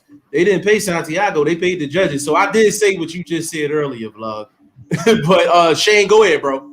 Nah, And I then was just hold on, Shane. We gonna go to you, and then I gotta let King Louis cook. Go ahead. Now I wasn't even gonna say much. I was just saying 117, 111. I just didn't get that scorecard. 117, 111 was absolutely crazy. But King Louis, go ahead and cook up, baby. Man, y'all know that man beat that boy. What y'all talking about? Who you talking about? Yeah, hold on. You said AB won the fight? Y'all know that man beat that boy. Man, stop. Wait, how'd you score it, bro? Man, you know I'm being sarcastic as fuck, nigga. Hey, bro. Biasness aside, bro, the nigga on TV, nigga. Just like the nigga on TV. 113, 114. It would have been 115, 113 for old boy. I felt like it wasn't no outwork. I don't know if niggas like listen. I knew it was some bullshit when they said the fight was back at 147. I knew it. It just supposed to have been his fight going to 140 to be calling out Regis Prograis and man, AB is the same fucking AB, y'all. I don't know what I can tell people, bro. And he ain't even that no more. Like Regis said it in one of his tweets and on one of his IG posts and shit. Like AB, even though he's 31, he ain't the same 31. He's been like Shane was saying earlier, referring to Berchelt, he's battle tested. He's saying AB been fighting since he was 6 or 7, and he's been in some big fights, strong fights and shit like that. And he's just not the same fighter. Dude went in there and outdogged AB. I'm gonna tell you, AB looked like he was drunk walking into the ring. You think I'm joking? I swear to God, the man looked like he almost stumbled. I thought I was the only one that caught that. Yo, no, he was about to trip it was somebody else in the little chat we was in last night. The man, I was from the trap going up the ramp, nigga. He had to hold the rope with both hands to get in the ring, bro. And then I'm looking in his eyes. My nigga Cypress said it in the chat. I was like, ain't no way. I thought I was the only nigga that nigga looked drunk last night. He didn't look like, bro. That's AB, bro. He knew that the robbery was in. Like you said, the bag was given to the judge, nigga. Boxing need to stop doing this shit. It happened with Rolling. It happened right there for what? For a bigger name fight when you just robbed this young boy of his oath? Yeah, I had it. Man, that's bullshit. Yeah, I had to be honest with you, I had Santiago winning that fight. Yeah, I did too. I was just talking shit. But, yeah. Yeah, I ain't had no AB winning that shit. Hey, D High, just go ahead and cook for a little bit, and then I'm gonna get to these comments real quick.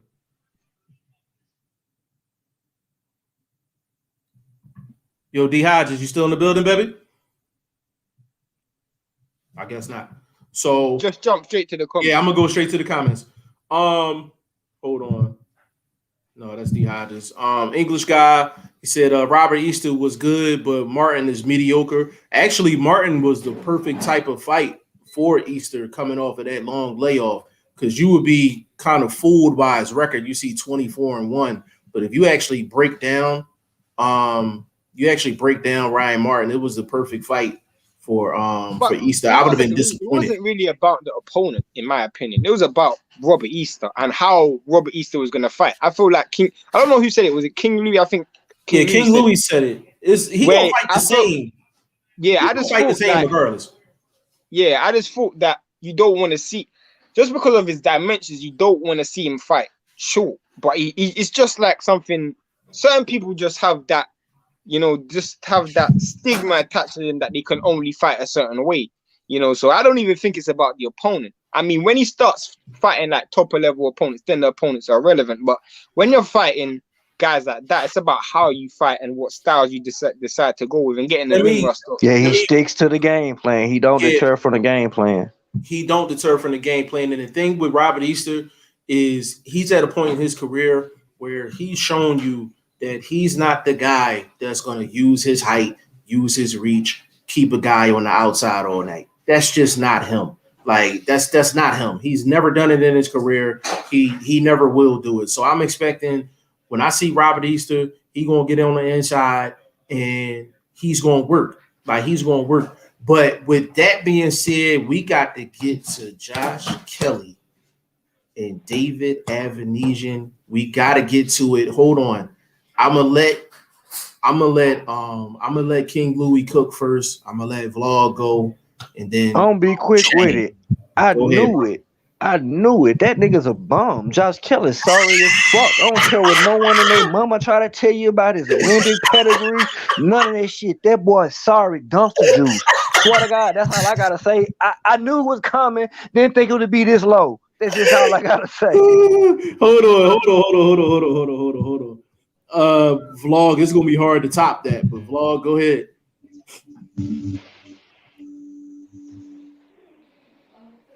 God damn, man. I mean, I expected a 12-round decision. I expected a smarter fight. He was throwing too heavy, too early. Good movement, lighter on his punches. He would have had more win. His win was always a question to me, but I thought that was something that they worked on. But it seemed, as I was doing my homework for my pre-fight video, that they did a lot of really speedy punching, a lot of just traditional. But I'm like, yo, conditioning is this dude's problem. It's not the fight game. He knows how to 1-2. He knows how to slide. You know what I mean? He does all of that good. What he doesn't do is hold his breath. You know what I mean? And he has not found a second win. In that one fight that they gave him, what was the fight? The Ray Robinson fight that they gave him the draw that he actually lost. He didn't find his second win in that fight. That's why he lost. So I thought that was something that they worked on with COVID, that extra year. You got a year to condition yourself. It's pure conditioning. Man, you should have won that easily boxing. Did they give Josh Taylor a draw in that fight? I thought they gave Josh Taylor the nod. No, there was no. You talking about Josh Kelly that Ray fight Robinson. with Ray Robinson. Yeah, that was. Oh yeah, you right. That's the first fight I ever watched a man fight with Josh Taylor, and I took Ray Robinson. I was gonna eat crow because he lost. Josh Taylor, I feel like Josh Taylor won. I feel like Josh Taylor won that fight. I feel like he won that fight, but they gave it a draw. And I ain't have to eat crow. The next fight he had green beans and drew with green beans. He whooped green beans. He let Robinson come on in the second half. And that's what ended up being a draw because he basically gave away rounds. You think Robinson won the Kelly fight? You think Robinson won? Okay. Yeah, I thought Robinson won the Kelly fight. I thought he won the fight. Pulled it out by a round. I thought he lost. I thought he lost for Robinson.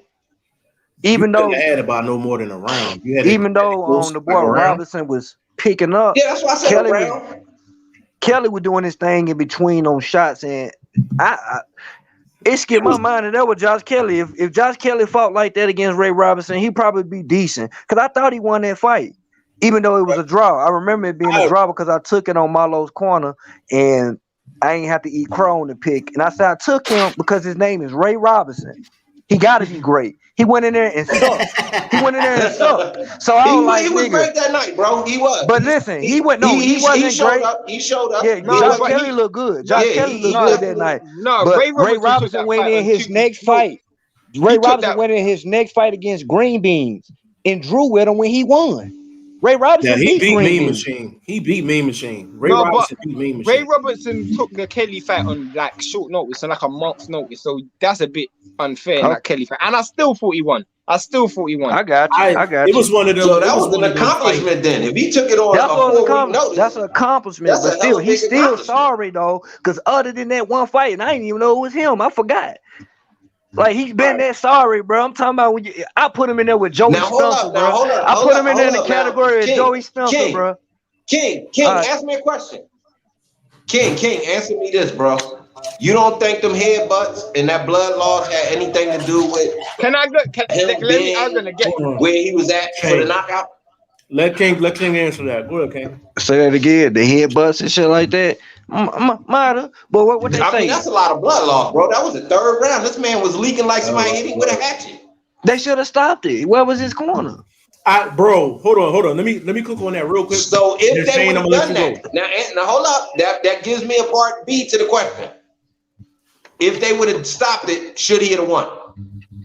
Yeah, he would have won. He was up. Was it ruled to cut from a headbutt? Yeah, it was. It was ruled from a headbutt. Yeah.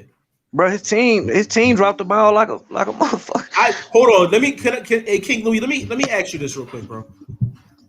Yo, how come and I talked to Shane about this, he probably know what I'm going to say. Like, why you don't see the doctors in the corners in a lot of these primetime UK fights? I didn't see a doctor one time in Josh Kelly corner. I'll take it back further than that. The Josh Warrington fight. Warrington, there was no doctor in the corner. Daniel Dubois, there was no doctor in the corner. Can you kind of explain that, King Louis? Have you noticed that? Man, I ain't even noticed that. That seemed corrupt as shit. That seemed like that shouldn't even be sanctioned if they got some shit like they should be able to. It's like if you have holding something like that, you should have first response available right there. Like ASAP, just in ring distance, feet distance. So how is that even sanctioned if they ain't got no doctors? Yeah, because if you watch like a top rank fight, if you watch PBC fight, just a fight in the States, period. Every round you see a doctor coming up on each guy's. But what's a doctor really there for, bro? Just being honest, what a doctor really gonna tell? Like they have a concussion. Some niggas, bro, you get hit. You probably got a concussion coming out the first round.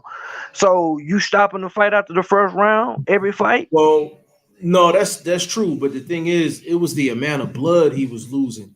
Jeff. Go ahead, Shane. Go ahead. To be fair, I'm gonna keep it real, and I disagree with Blunt completely, and I disagree with Jeff. I don't think the blood had anything to do with it. I agree with Blunt when he said that he felt like he gassed. I feel like he's just a fighter. He fought at a pace and he couldn't maintain the pace, and this is the first time he's fought someone. If he lost a lot of blood, he could have been in there lightheaded. Yeah, the reason why I don't believe that is because before even the blood, okay, let's say he got lightheaded, but the reason why the blood kept flowing was because he's defensively so poor. The whole fight, he was getting hit with right hand. That's because the gash was so big. So hold on, when they dropped, what round he get dropped? He got dropped in the sixth. And, yeah, shit, it sounded like anybody. Gas, if his gas tank was gone, then it was old. I don't know. What was it, a championship round fight? It was the 12 round fight. The 12 round fight. They set him up. The gash was... Go on. Shane. No, go ahead, Shane. The gash, okay, I can understand. For one, this is the first time I've ever seen someone. People say, oh, so much blood coming out of your head. He didn't try to do anything to defend it. He kept his left hand down.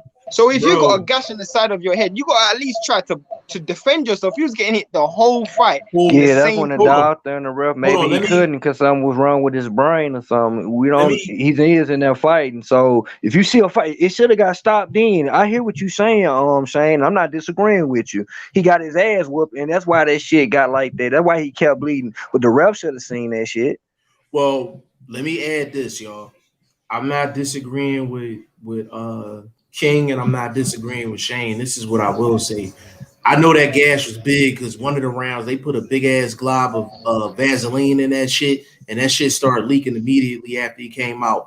Another thing, Avanesyan was purposely hitting the gash. But he kept his hands down. He kept his left hand down. Bro, think about it. There's a boxer. There's no way a boxer is. What are you gonna protect? The back of your head or your chin, Shane? Bro, it's not even about that. It's because, as Blunt said, in his first statement was he was so gassed defensively. Instead of being more responsible, he was standing in the pocket even more. He wasn't even moving. So to me, I just thought he got the game plan completely wrong. He gassed out the first 4 rounds, and after the first 4 rounds, he started trading. Hey, but can you agree with that, ref? If all that's the case, the ref should have stopped it before the 6. If a man getting hit repeatedly in an area and he's telling you to defend yourself, throw some punch. Was he throwing punches back? Yeah, he was. But he was getting pummeled. The right hand was just landing too frequently, in my opinion. He was landing way too frequent. What round though? What round? Every round, in every single round, Bro, hold on. Hey Shane, come on. Shane, how did you have it scored? Before? Bro, okay, I swear on my life. In fact, I'm gonna send it to you. After the first round, I sent to Laurie, Jeff. I sent it to Laurie. I was like, Kelly's getting hit by the right hand too much. I swear on my life. I'll send it to you. Ask Will. If Will's in this chat, I said it to him after the first round. English guy just snapped though. Yeah, I'm gonna get to him in a second. Hold on, vlog. I'm gonna let you cook in just a second. Avanesyan was hitting him with right hands. He was hitting him with right hands. That's not my point. We knew Avanesyan was going to hit him with right hands because Kelly's not solid defensively. We all know that. He's not solid defensively. Here's my thing. I say, how did you score it after 5 rounds? I had Kelly up. How much you had him up by? After 5 rounds, I might have had it at 4-1 or 3-2. 4-1 or 3-2. Okay, probably. I had it 4-1. Let me let Vlog get in here and cook real quick, and then I'm gonna get the English guys comment. Go ahead, Vlog. Hold on, I'm sorry. You gotta unmute yourself, bro. You muted yourself. Me on mute. No, you put yourself on mute. StreamYard ain't gonna lie. Go ahead. Go ahead, bro. Kelly gas tank is equivalent to the very first Prius that they made. You remember how you used to only get about 20 miles and shit? Hey, your ass was toasting that motherfucker. I'm just saying, bro.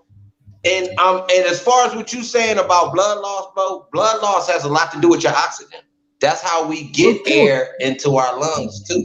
You understand what I'm saying? It's through our blood. I've seen Badou Jack fight 12 rounds with a hole in his head, so that don't mean nothing to me. I've seen Badou Jack fight 12 rounds with a hole. No, God, he ain't lying. That shit was worse. You've been too defensive with him.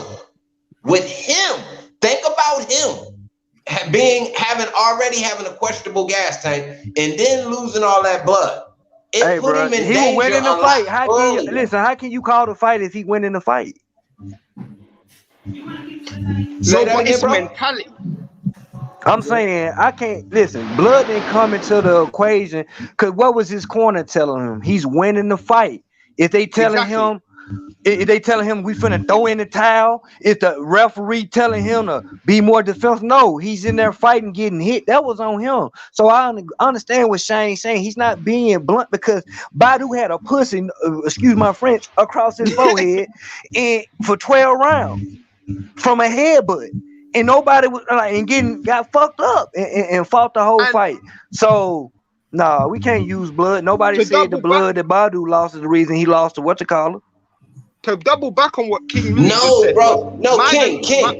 I'm saying his blood loss assisted in his gas tank giving out earlier than normal. We usually see him gassing about 7, 8, and in them 9th, 10th rounds, we worried about is he still, can he lose this fight, which would happen in the Ray Robinson fight. You see what I'm saying? So I thought the blood loss contributed to him having less movement. Your body not working the same. No, if you got ask your question. It's just not losing blood is bad. Blood, let me ask you a question. The reason why I want to ask you this question is, okay, let's say he's getting tired. Let's say he's losing a lot of blood. Why after 4 rounds, you've been fighting the first 4 rounds, winning, fighting off the back foot. You decide to change and walk forward. Why would you make that change? That's got nothing to do with blood. He decides to walk forward and sit in the pocket and trade. Why would you do that? There's no explanation for that. That's got nothing to do with gas tank. That's got nothing. If I'm trying to recruit my energy, I'm trying to move. I'm trying to get my breath. He sits in the pocket and starts trading. I can give you. I'm gonna give you an analogy. His blood loss was equal to somebody that's drunk and trying to do something the way they would normally do it, but doing it drunk. So he's trying to box the way he normally boxes, but he's doing it reverse because he's losing blood out of the main organ in your body, which is your fucking brain. Did you hear the story about Tank and Devin when they sparred? Nah, go ahead. The nigga Tank was drunk. And he went all around with them boys and shit. That's why Floyd picked him up, even though he wasn't looked upon like Devin and them were. It's because he was in that bitch off his ass drunk and in that bitch fighting in the doghouse. So, nah, man. These is warriors. That shit'll fuck with a normal person. These are professionals. You gonna get cut if you get punched in your face 9 times. It's likely. and you're winning. He's winning. He's That's winning what the makes it fight. So worse. why did he choose not to box and get on the back foot? It takes more energy to exert yourself in the pocket to swing than it does to move. Facts. That's my You know, point. that's all he was saying. Hold So on, let me. it ain't the Hold on. blood. It was a stupid ass decision of sitting down, exchanging with a dude when he's cut open, if that was the case. But no, he got knocked the fuck out. Hold on, let me. Decision. King, let me respond to that real quick, and then vlog, I'll let you cook. Hold on, let me get the English guy's comment real quick. It doesn't matter that Kelly was up on the cards when you get knocked out. Some people had Amir Khan up against Canelo. I think English guy stole that from me because I always say that. I'll be like, it don't matter. It don't matter if he up on the cards if he get knocked out. Hold on. He said Josh Pre's boy Kelly. Yo. But I get your point too, vlog.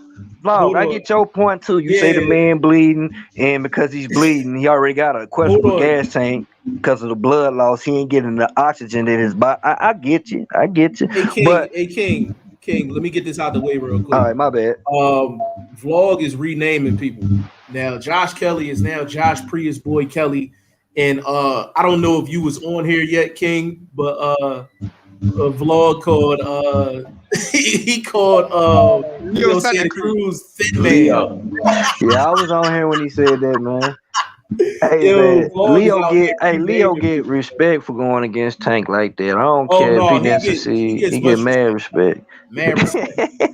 Jeff, what were you gonna say in response to what no doubt. You said why I respect him? Jeff, what were you gonna say in response? Jeff.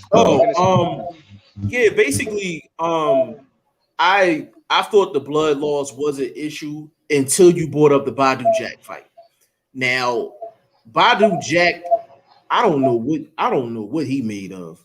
I don't know what he was made of because that was a hole. Like that was a hole in his head. It was crazy. Like the fact that they let that fight go on, like, and they checked on him every single round. So when you say it like that, like everything affects people differently. So Josh Kelly was boxing. He was winning the fight going into the fifth round. He was winning the fight. And the thing was, I felt like in spots he needed to come forward, but not trade. Come forward, but the key words is not trade. He was picking spots where he was coming forward. He was trying to get on the inside, but he ended up trading with him. And that was his problem. That's what I'm saying. Hold on. Vlog, go ahead, bro. That's my point. You leading to what I was saying about it. He was throwing too hard, too early, too often. Throw hard, boom, boom. You see what I mean? He was getting into the mixes where Shane was saying he was eating the right hands. He was getting into them too often, too early. He didn't box. He boxed smart at points, but he overfought and underboxed. But he's still bad winning the fight at the knockout point. He wouldn't have been in that knockout point if he had not overexerted himself. I mean, he was swinging like the man, like he was swinging like dude had just slept with his wife. Like, damn, bro, you're in a boxing match. You're trying to win a fight. We ain't out in the backyard. So you gotta be smart, bro. I'm like, why is he swinging like that? Like, goddamn, bro, you don't have knockout power like that, bro. Take it easy. You have better ability because he was making dude miss bad. I mean, I'm talking about he had him all up in the corner, swinging at the damn trainer. He like, yo, I'm over here, bro, because he was moving good. But when he sat down too hard, bro. He was throwing tree trunks when he should have been shooting branches. Shane, you want to respond to that, bro? I was gonna say in agreement to what Blunt is saying. The reason why, and anybody who has an eye for boxing, I don't really care about how much rounds you're winning. It's just, you can tell when a fight is losing stamina every round. So yes, he was winning 4-1, but I could see in the fourth round, this guy's slowing down. In the fifth round, he's slowing down. In the sixth round, he's slowing down. So let's say what happens is when that's the 10th round, what's gonna happen? So I don't really watch what you've got in the bank. I watch what you got at the end of the fight. And to me, to me, it just looked like a fighter who started fast, and I knew for a fact he couldn't maintain that pace, and that was just a fact. I just knew he couldn't maintain that pace. Hey, I just want to know, UK bro, because I could tell you got the accent. Yeah, UK. How are they feeling over there? Because y'all been taking some L's. Jeff, I mean, I know tell him y'all tight about. though. No, I'm Jeff, tight tell him too. about. Believe me. I know Hold you. on. I know you're tight. Y'all gotta be tight. I just want to know what UK think about all these Warrington losing, Kelly losing. Like these are y'all great people. I don't know nobody from UK, so I just want to know how they feel over there. That's fine. D Hodges, let me I'm gonna let Shane answer that, but I'll throw him the alley oop though. Hold on a second. Hold on, Vlog trying to say something. Hold on a second. Go ahead, Vlog. I'm sorry, man. Go ahead. Hey, you gotta put King on mute when he ain't talking too, cause I'm getting feedback. Feedback. Yeah. Okay. King Louis is he on mute. Okay. All right. Hold on. So D Hodges, Shane is from the UK, but that's about it. Like he's probably more critical of UK fighters than I am, or probably anybody in the US. So I definitely understand the question, but I'll let Shane go ahead and elaborate. Go ahead, Shane. So what you got to understand, D Hodges, is in England there's this. You see what PBC does and how they disregard certain champions and certain people. England disregard every other country other than England. So the reason why that annoys me is because I'm a fighter who watches. I watch boxing all around the world. Like I've watched boxing in America, Mexico, Eastern Europe, wherever. I'm a big boxing fan. But when you watch the TV, there's this perception, and I know it's all a load of rubbish. They try to make it seem like boxing doesn't exist outside of Britain. So there's this perception that all of our fighters are the best fighters. So there was a perception that Josh Warrington was the best fighter at 126. But guys who know the sport, they know that there's Gary Russell, there's Navarrete, there's Chan, there's so many other fighters at the weight class. So, but in Britain, they only see British fighters and they only watch British fighters. I'm talking about experts. I'm talking about former fighters. They only care about British fighters. So when you see fights like what you saw yesterday, it's just, I don't want to say I'm happy, but in a way I'm happy. And what I saw with Josh Warrington, I'm happy when I see results like that, is because all of a sudden the fans and these experts' perception of UK is reduced to reality, because they thought that British boxing was this next best thing, when people like me who watch British boxing and watch American boxing know it's day and night. I knew a while ago, if you put Jaron Ennis in against Avanesyan, that fight's easy work for Jaron Ennis. But they don't care about fighters like that because they got Josh Kelly. And my point is, in Britain, they only care about British fighters. So now that they're seeing the fighters lose, they're starting to come to reality that maybe British boxing isn't that good. And I love that, because British boxing isn't that good, but people think it's that good just because they refuse to watch anything outside of England. Man, so listen, I hope that AJ is a good British fighter, but see, people don't understand the UK is New Zealand, it's Australia. Everybody just think it's England and whatever else. New UK is a United Kingdom. So the Australian fighters, you got your New Zealand fighters, your Scottish fighters, that's all the UK. It don't gotta just be about England or Britain. They all are UK fighters at the end of the day, just like us in America. We got somebody from New York, somebody from LA, somebody from DC, somebody from Ohio. Like, it's the same thing in boxing, but the whole UK, people forget about Australia and New Zealand. They are part of the UK. No, I agree with that, D Hodges. And D Hodges, just Shane and I was on it was a UK podcast, Boxing Lowdown. Big shout out to Boxing Lowdown and Lori, big shout out to them.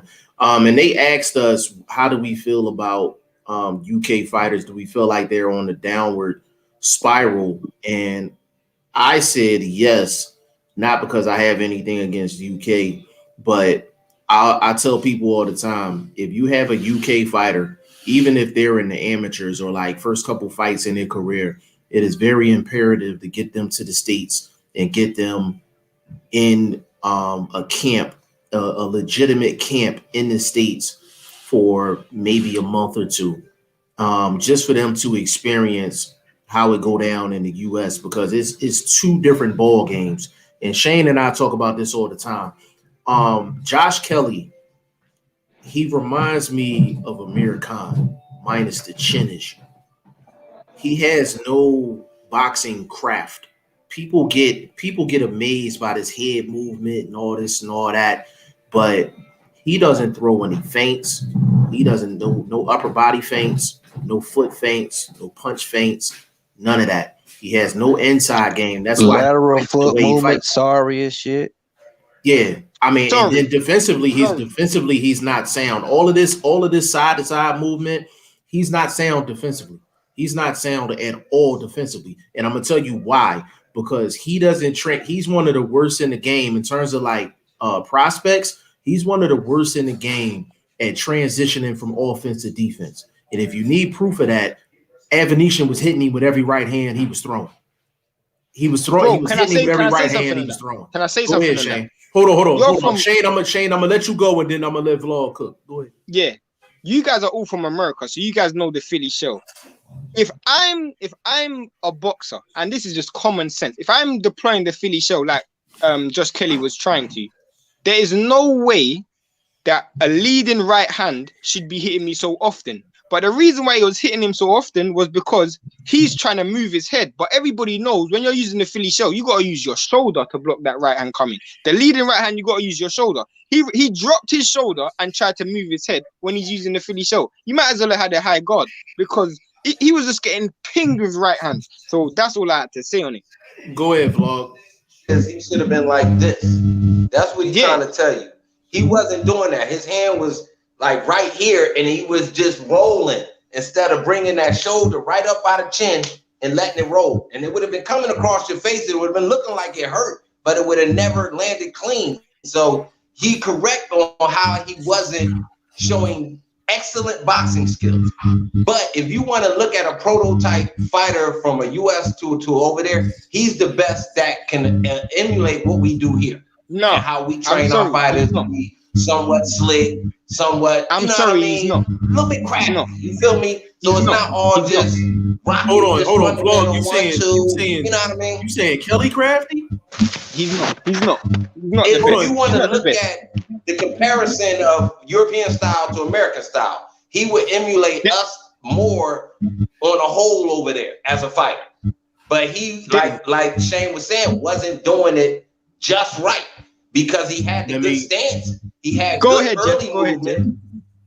His win gave him up with the movement. Because if y'all really look at them first rounds, Avanesyan, you got me on. No, I'm sorry. I hit it by accident. He wasn't landing clean. Yeah, if you look at the early rounds, he showed excellent movement. I mean, excellent movement. His head game didn't follow his feet game. So once he tired out, he was there to be hit because he didn't have his legs, because his head game is not the same as his early movement in the fight. Let me take this one. I got this one. Hold on. All right, Vlog. I hear what you're saying, bro. As far as that, I hear you. Kelly's never done that in his career. Shane, am I lying? No, never. He's never did that. All of that, he's never done that in his career. Blocking stuff with his shoulder, he's never done that in his career. And that's where Kelly be fooling people. Kelly be fooling people with that. Kelly is not defensively sound. Defensively, he looks flashy. It's kind of like Fury. Fury does the same head movement, but there's a difference. You got defensive guys, right? Check this out. You got defensive guys that have that head movement and it's scripted because that's what they do in the gym. You got other guys that give you that head movement and be dipping, and they literally, their defensive moves is based off the punches that's coming. Kelly's one of those guys. He's doing all of this because he does that in the gym. It's scripted. You take a guy like Tevin Farmer, right? When he's slipping and dipping, he's slipping and dipping based off the shots that's coming. So his slipping and dipping don't ever look the same. Let's go back further than that. One second.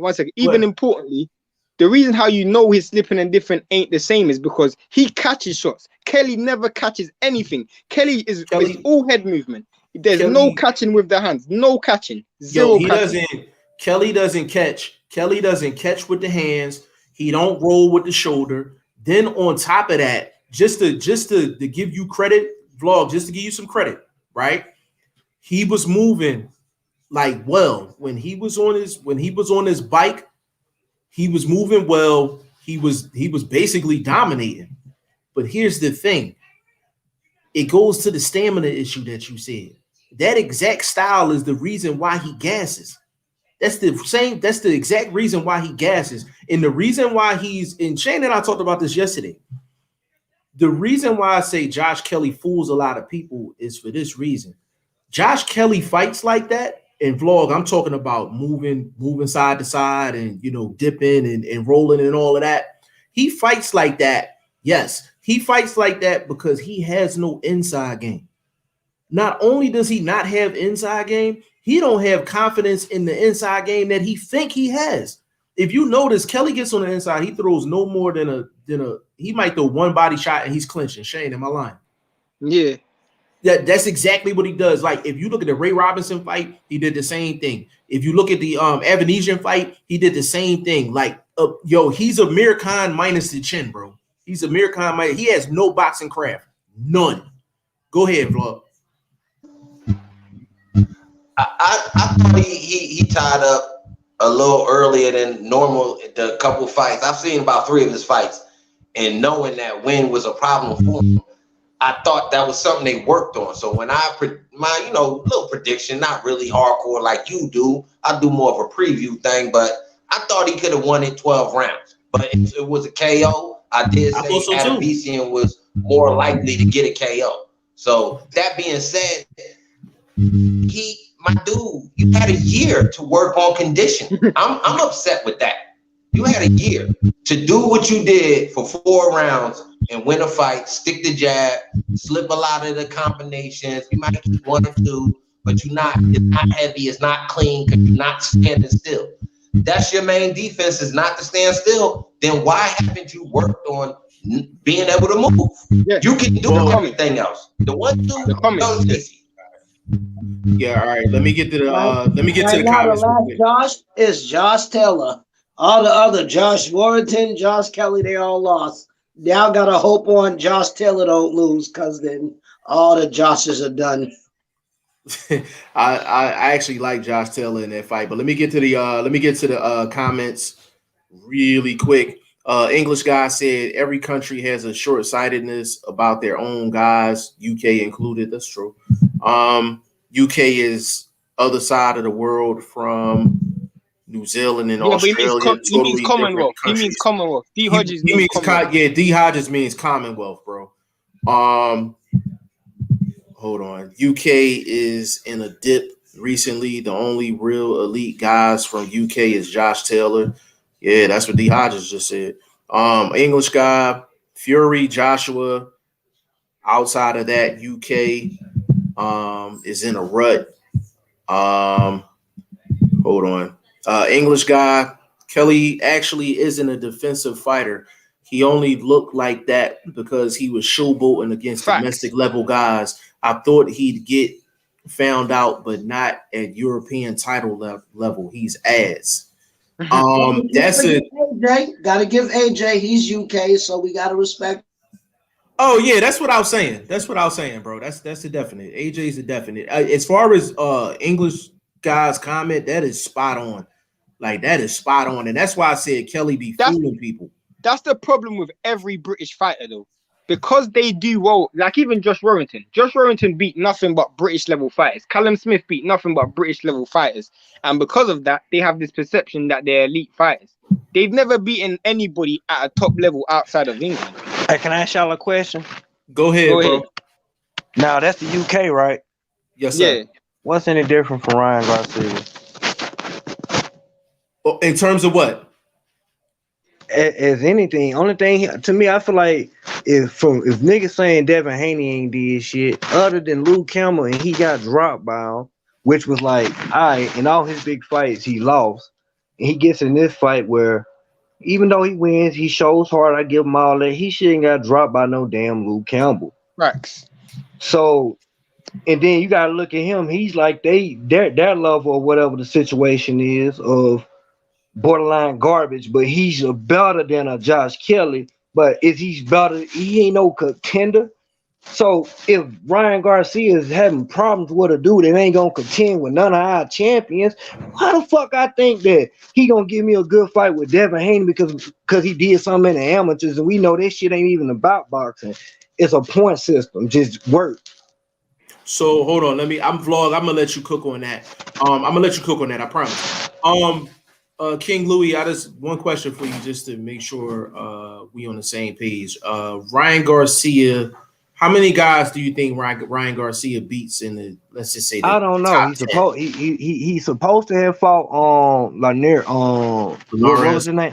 Linares.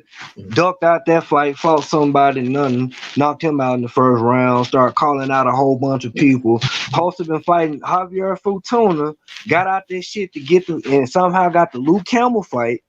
Right. Well, now he's the intern. Calling out Tank when he got a title defense. Like, who the fuck? Well, what they do that in?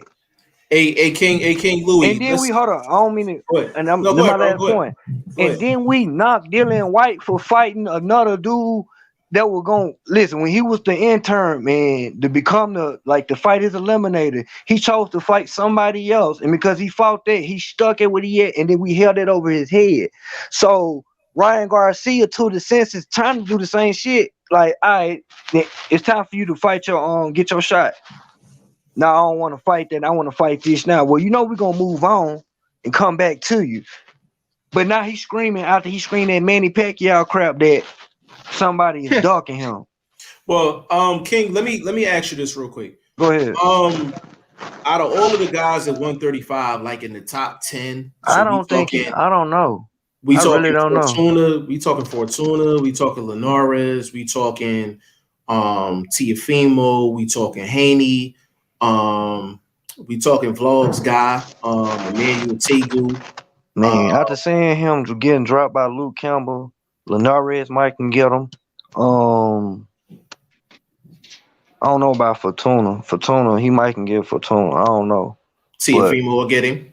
No, I'm talking. Oh yeah, Teofimo gets him. I don't think he competes with none of the champ. I don't think he's championship level yet. I think he needs to. He's getting better, but saying he's ready, no, he ain't ready nowhere near that. He's a couple years out when them boys moving out. You think? Okay, so you still think he's a year or two out? Yeah, I think he's about 2 years, 3 years out. Ooh, okay. Just being all right, hold on, King. Hold on to that. Let me let Vlog respond to that. Vlog, go ahead, bro. Damn.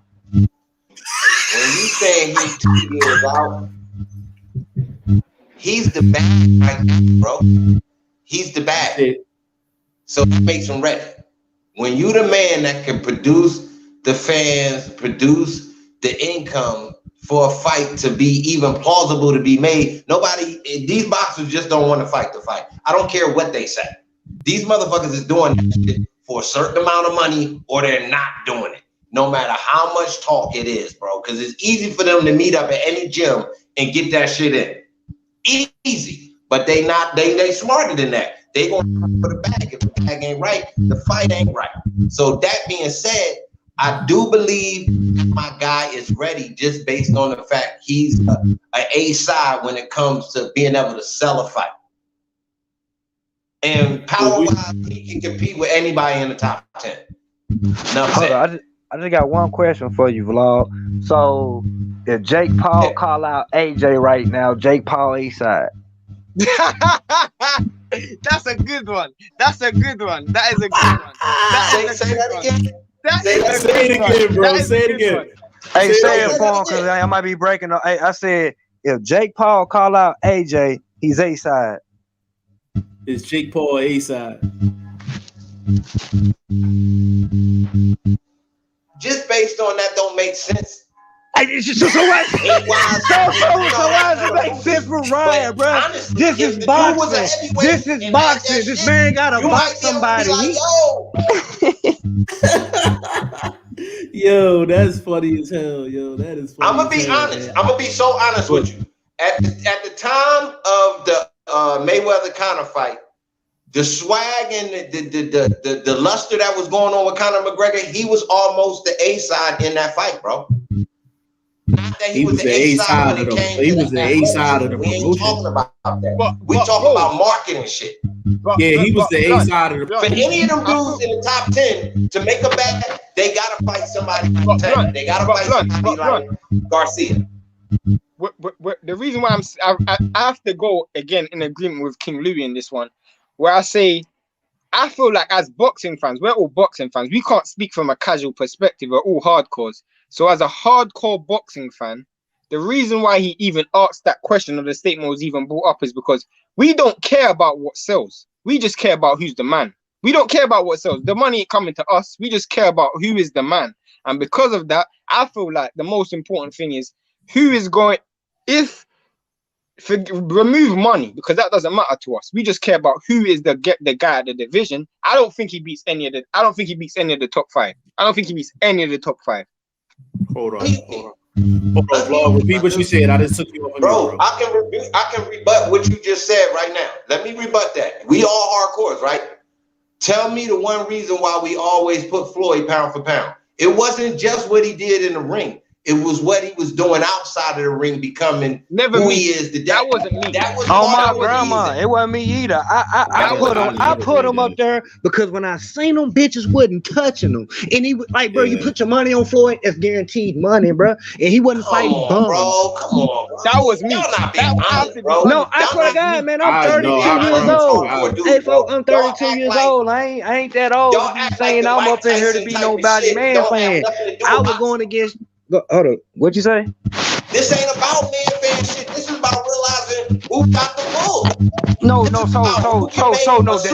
If that's your answer, I just said I feel like that shouldn't have no say so. Who the fuck has he fought? Nobody. Only reason he's in this conversation because he got 8 million some subscribers. That shit don't even translate to boxing. Where's his pay-per-views? Where's his sold out venues and shit? Where? Come on, bro. They ain't trying to fail. This man gotta fight somebody. This man seem like he don't want to fight nobody. He trying to get in a fight with Manny Pacquiao. Come on, bro. And then after he called out Tank supposed to just stop doing what he doing. I feel like I think all these fighters capping. I feel like He wasn't. Bro, answer that as a hardcore fan. If he was to get that fight and he knocked out Manny Pacquiao, would you respect him? Bruh. I would, but he ain't gonna do it. 100%. That's like Mikey Garcia going up whooping Earl Spence. This nigga got his brain is smooth. Manny's a fucking vet and still dangerous. He's gonna beat the fuck out of Ryan. So Ryan wouldn't last 4 rounds with me. Come on, bro. He's a vet. He wouldn't last 4 rounds. I feel like to answer what Blunt said. I feel like I'm more worried about Ryan Garcia's punch resistance than his power, because to get knocked down by Luke Campbell, and this he punches like he can't even kill a fly on a mitt, bro. He ain't hitting no power. He ain't got no power. I mean, this guy didn't even hurt. To me, when you look at it, I feel like Tank's got more power than Ryan. I feel like Teofimo's got more power than Ryan. I feel like even if you say he's got more power than Devin, I feel like Devin's boxing skills and his ability to not get hit is way more advanced than Ryan, because even if you say, okay, Ryan's got more power than him, I think Ryan gets hit first by Devin, then I think Ryan gets hit first. He got hit against a rudimental looking Luke Campbell. To me, he was just so basic, and he got hit by that. Go ahead, bro. That's my point, Shane.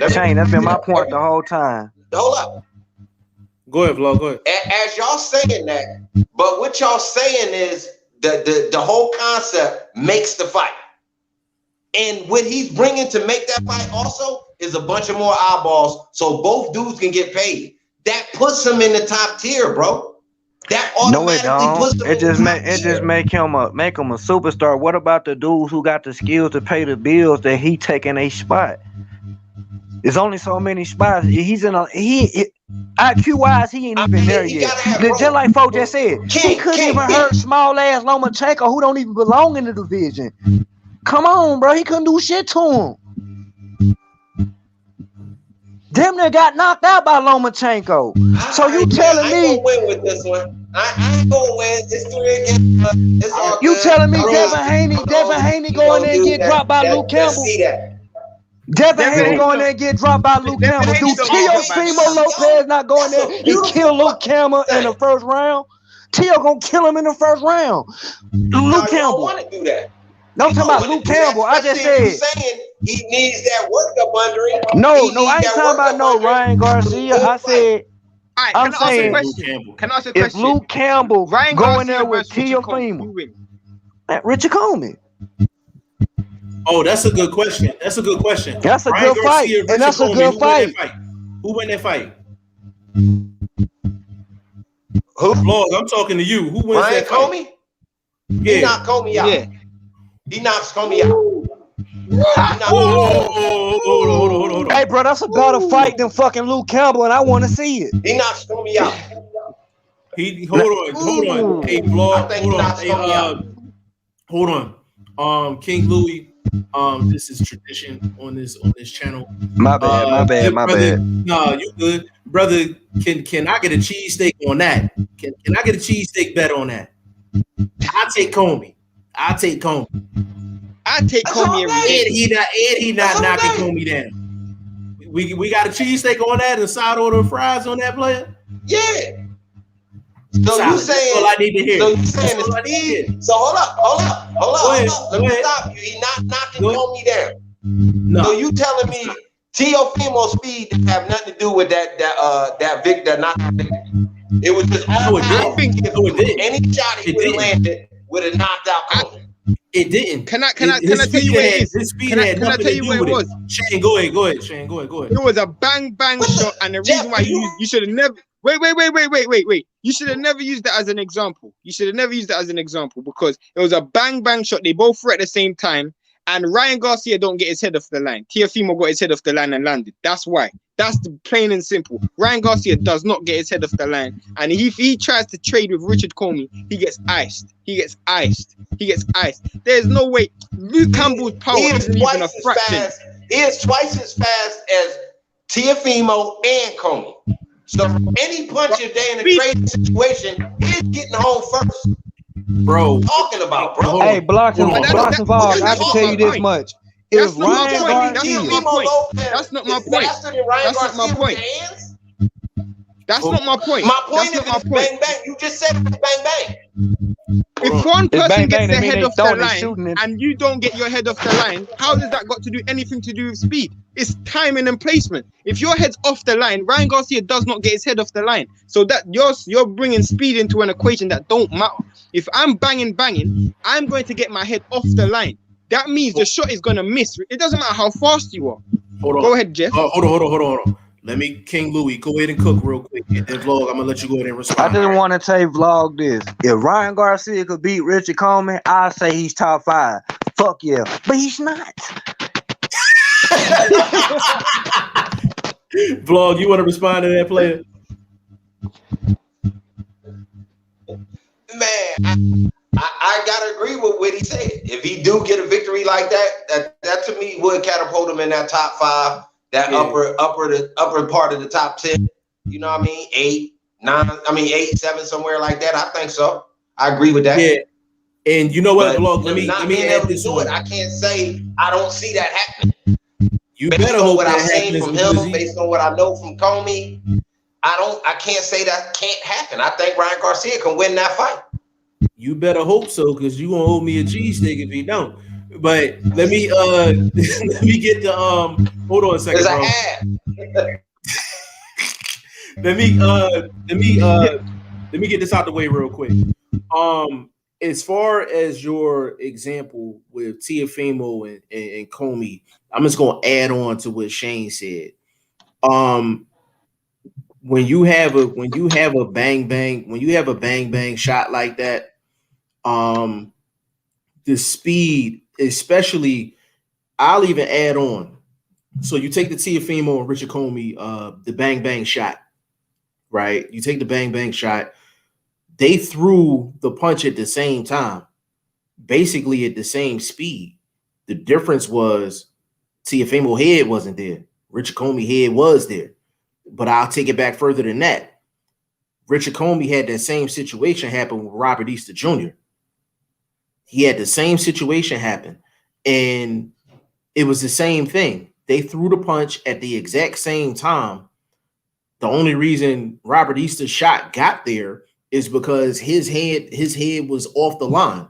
His head was off the line. Richard Comey's head was on the line. So when it comes down to Ryan Garcia and Richard Comey, when you're bringing in speed, right? Timing beats speed. We know that. Timing beats speed.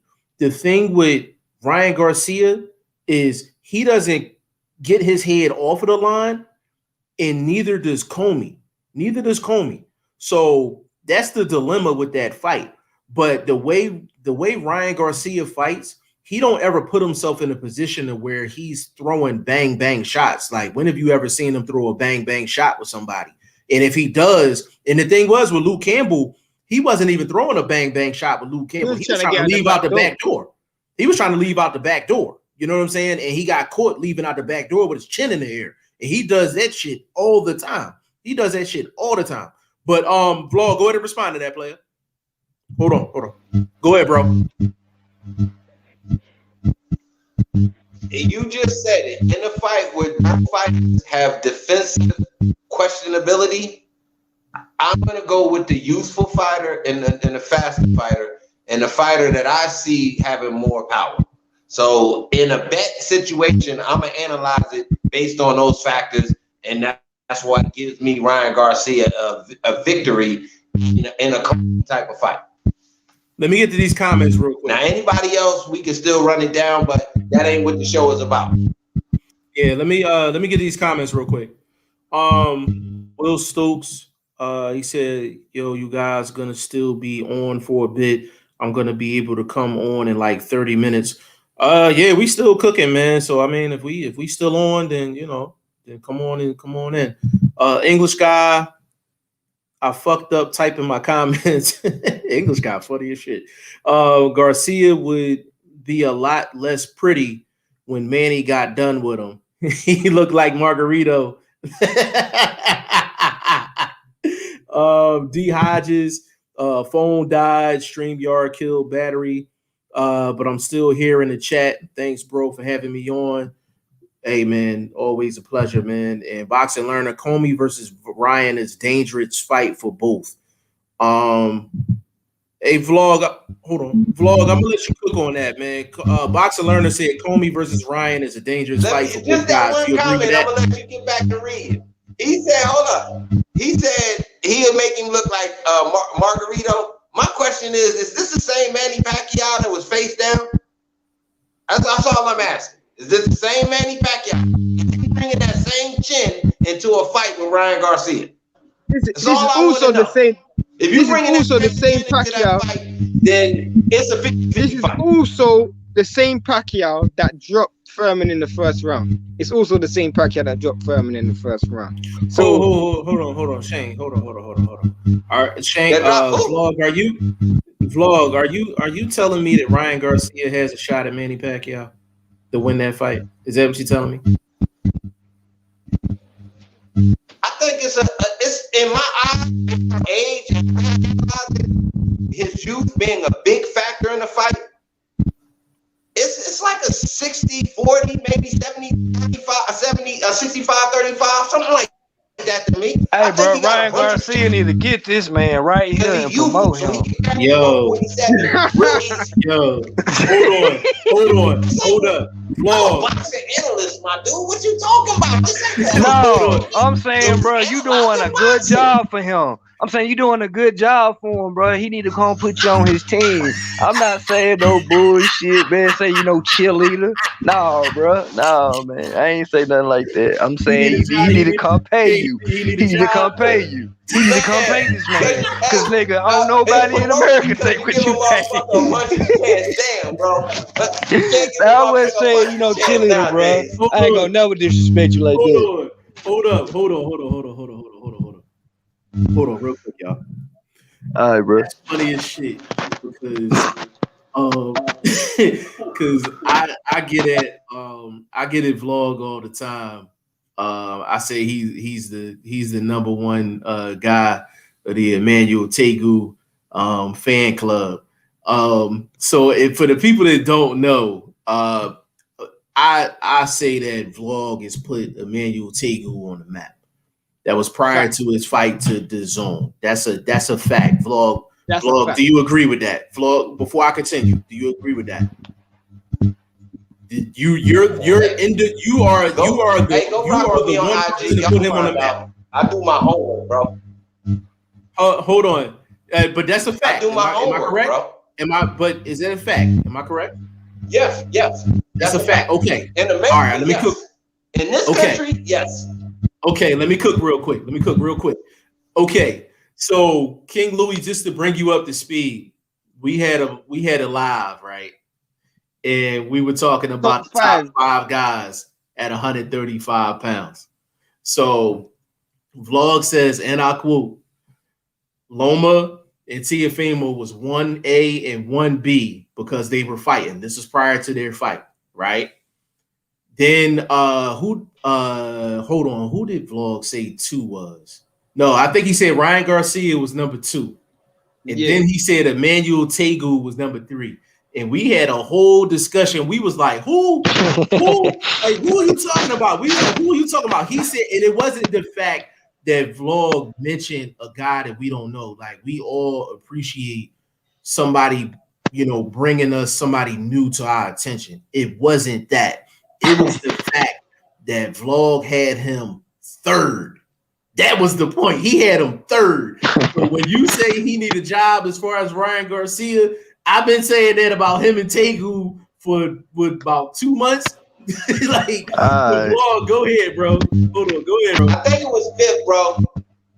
I think it was 5th. I think I had him 5th because I know you had him 3rd. You had him 3rd. You had him 3rd. You had him 3rd. You had him 3rd. You had him 3rd. I watched it the other day. You had him 3rd. Okay. Bro, okay. Listen. I still listen. Look, you know why? He needs 6 You know why? Go ahead. You know why, bro?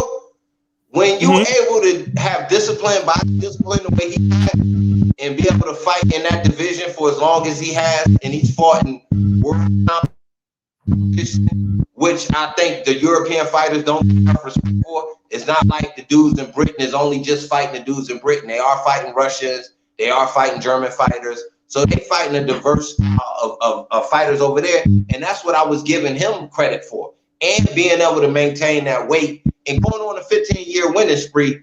I mean, goddamn, bro. Who in the division winning for 15 straight years? All right, hold on real quick. Hold on. Nobody. But y'all got all cook real quick? Hold on. Let's let King cook real quick. Go ahead, King. I'll give you that if you put him in 5. I still don't know who he is, but I'm gonna go look him up after this because it's on the strength of folk. It's on the strength of folk right here because y'all brought it up, bringing him up. So, listen. At the end of the day, when that all happened, I had my little theory. Only thing you could hold T.O. over Devin was landing his mandatory shot. You know what I'm saying? And Richard Comey. Richard didn't duck him. Lomachenko went and got the franchise belt, and he elevated Devin up. Devin was the next shot up, and they were gonna call for Haney to get his shot because he ain't have to wait no year. Cause that belt was just vacated. What's the rules in the vacated rules? If a champion wins a belt off a vacation, what's the time limit of him fighting his mandatory? A year. 6 months.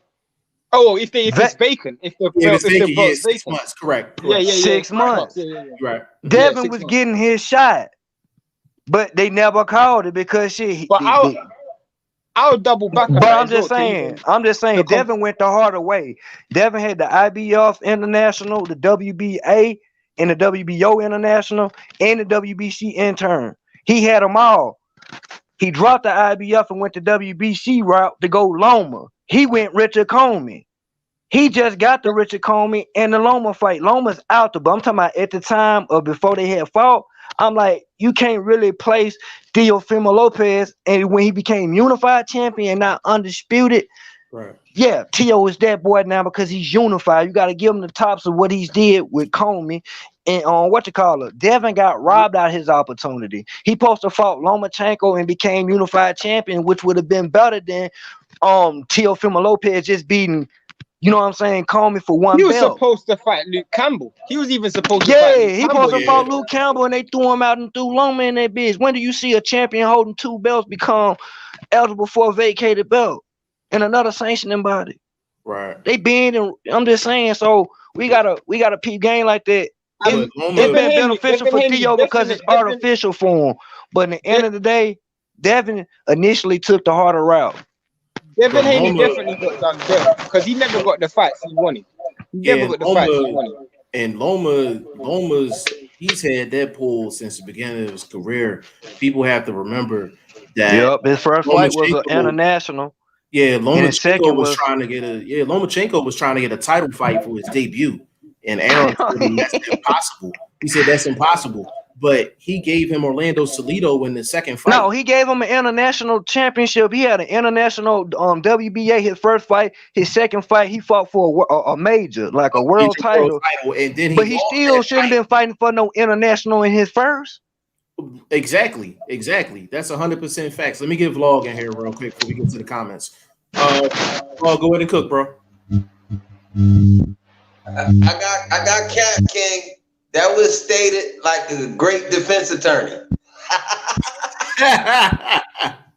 He was talking Appreciate about you. being on the Appreciate you. That was stated like a well-paid defense attorney. No, I did my research on this shit. Like when it first came out, I saw it coming. I'm talking about right before Theo fought Loma. I said, because Cass was trying to say, Theo that dude. I said, he become unified. Yeah, he's still like this here, but you can't make it seem like Devin is nothing. And they took it to another level with the undisputed crap. I want to see what happens with Devin because, and Jeff knows for a while that I've been saying that I feel like he made a mistake signing with Eddie Hearn because Eddie Hearn just didn't have he didn't have the fighters and he didn't have a good reputation with the American promoters. You know, he struggles to make big fights for his fighters. You know, Andrade's in that position, Hunter was in that position. We're seeing Devin Haney in that position.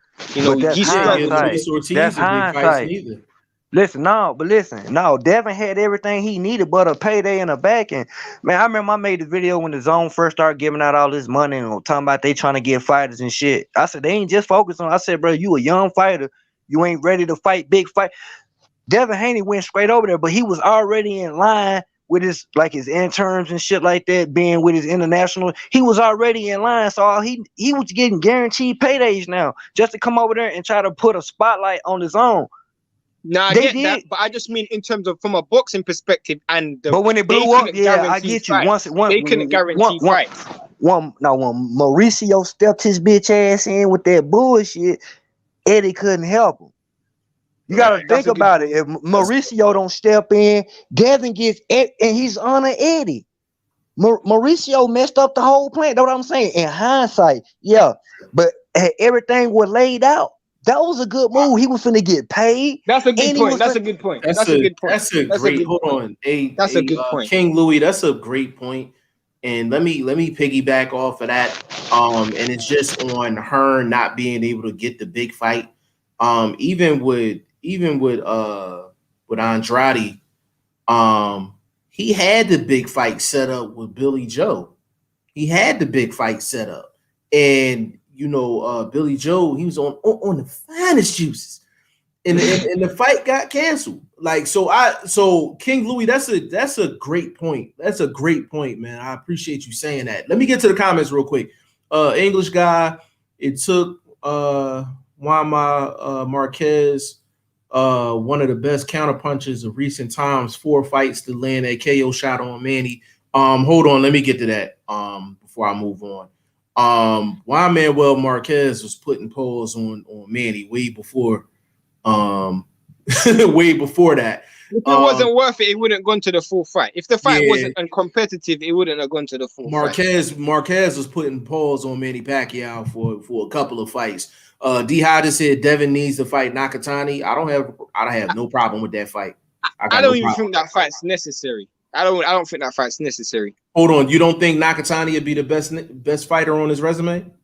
Yeah, but I don't think it makes a difference to the situation that's at hand right now.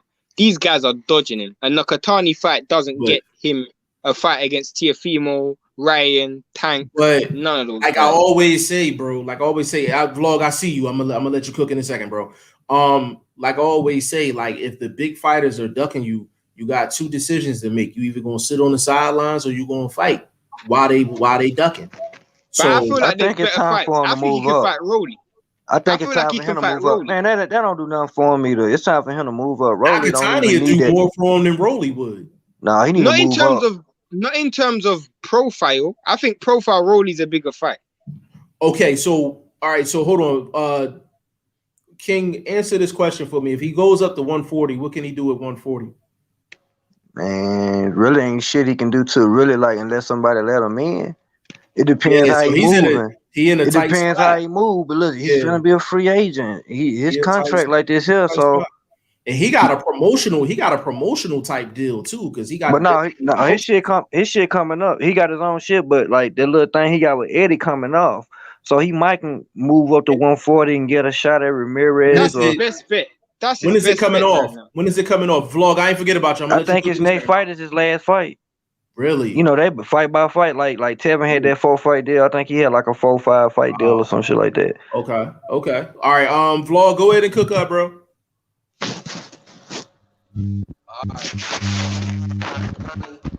he wanted to create, I can't hear. We can't hear you. If Nakatani is not linked to Top Rank, you can't hear me. You got me. Yeah, we can hear you now. Yeah, you good now. You good now. Can you hear me? I can hear you now. Yes. All right, check it out. Now, if y'all talking about Nakatani, that's a good fight, but he need to take that over there to Japan somewhere, China, wherever the boy from. You know what I mean? Create a bag, take it on the road, get a money fight. That's if it's not a Dazan Top Rank sort of, maximum Top Rank co-mingled deal. He could create a bag for that last fight and get on out the door. They make their money, he make his, and then become independent. I don't know if Nakatani is tied to somebody that wouldn't be a makeable fight. Because they the money man at 135 there to see that. Hey, Vlog, other than Ryan Garcia, who the next money man at the division? Tank. Now Tank ain't really at the division. Tank really ain't in the division. And right now it's gotta be the boy that got all the belts. It ain't though. It ain't though. Who been making money longer? Devin or these niggas you mentioning? Is it Loma? Devin been making his money. Loma really ain't no attraction. And you see they let him lose his fucking belts. They ain't even right. That's why I said if he wanted to be smart and continue making money, he can knock a time, bro. You don't hear this stuff with T.O. coming out talking about Bob Arum holding him back and but he's trying to get it. He comes out on ESPN talking about he's disgruntled about the contract, and if Bob don't do this and pay him this, and he already agreed. Like previous to the Lomachenko fight, regardless, bitch, you gonna be getting paid the bare minimum or 1 point something. So when he came out screaming about that 10 million with Cambosa, that was all cap. Now he's coming out talking about they ain't trying to pay me and they unavailing me. And Bob talking about, bro, I got you for 3 years, bro. You ain't going nowhere. Yeah, that's the problem. Because the reason why that's a problem is they haven't been getting his M's. The reason why that's a problem is because as much as I talk down upon Eddie Hearn, he'll put the bag up for Eddie Devin Haney versus Teofimo. He'll put that bag up. Yeah, you put that back. Hearn don't have a problem putting a bag up. That's not Hearn's problem. Hearn definitely will put a bag up. But let me add on to what King Louis said. As far as the situation with Teofimo Lopez and Top Rank, if he has 3 years left on his deal, then he can't do nothing. He can't do nothing because I'm gonna tell you exactly how Top Rank plays ball. As far as contracts are concerned, when you get to that last top 15, when you get to that, even more than that, when you get to that top 15, top 20 range, every fight that you fight, your contract gets extended. So check this out real quick. So go take a look back at all of the guys that's been on Top Rank and they had to leave. They either A, had to buy themselves out of the contract, or B, they had to sit out. I'll give you some examples. Mikey Garcia, he had to sit out 2 years. He had to sit out. Zerto had to sit out what, over a year? Over a year. Yeah, he sat out probably like 16 months. And he lost his mandatory position as well. And he lost his mandatory position. You take Floyd from back in the day. Floyd just bought himself out of the contract, period. But he was only able to do it because he had one fight left on the deal. It wasn't the years, it was the amount of fights that he had. So he was able to buy himself out of the contract. Oscar was signed to Bob at one point in his career, and he practically had to do the same thing. So Bob Arum is pretty tight with the paperwork. And when it comes down to Teofimo Lopez, Jay Prince bought Floyd out. Jay Prince bought well, what happened was Jay Prince was owed a check. He was owed a check from Floyd, but Bob Arum was supposed to pay it, and Bob Arum was late with that payment, and Jay Prince went up in the gym with them boys and I heard about that story. and put the baseball bats to Floyd and them. So like when it come down to it with Top Rank, and I know this for a fact as far as their contracts, that's why these guys have to sit out. They have to sit out because every fight that you fight, it extends the contract. Wasn't that even with Andre Ward? Wasn't that even with Andre Ward? It was an issue with with Ward, it was a similar issue, but that's what it is. Like everything, King, this is what I was saying to people.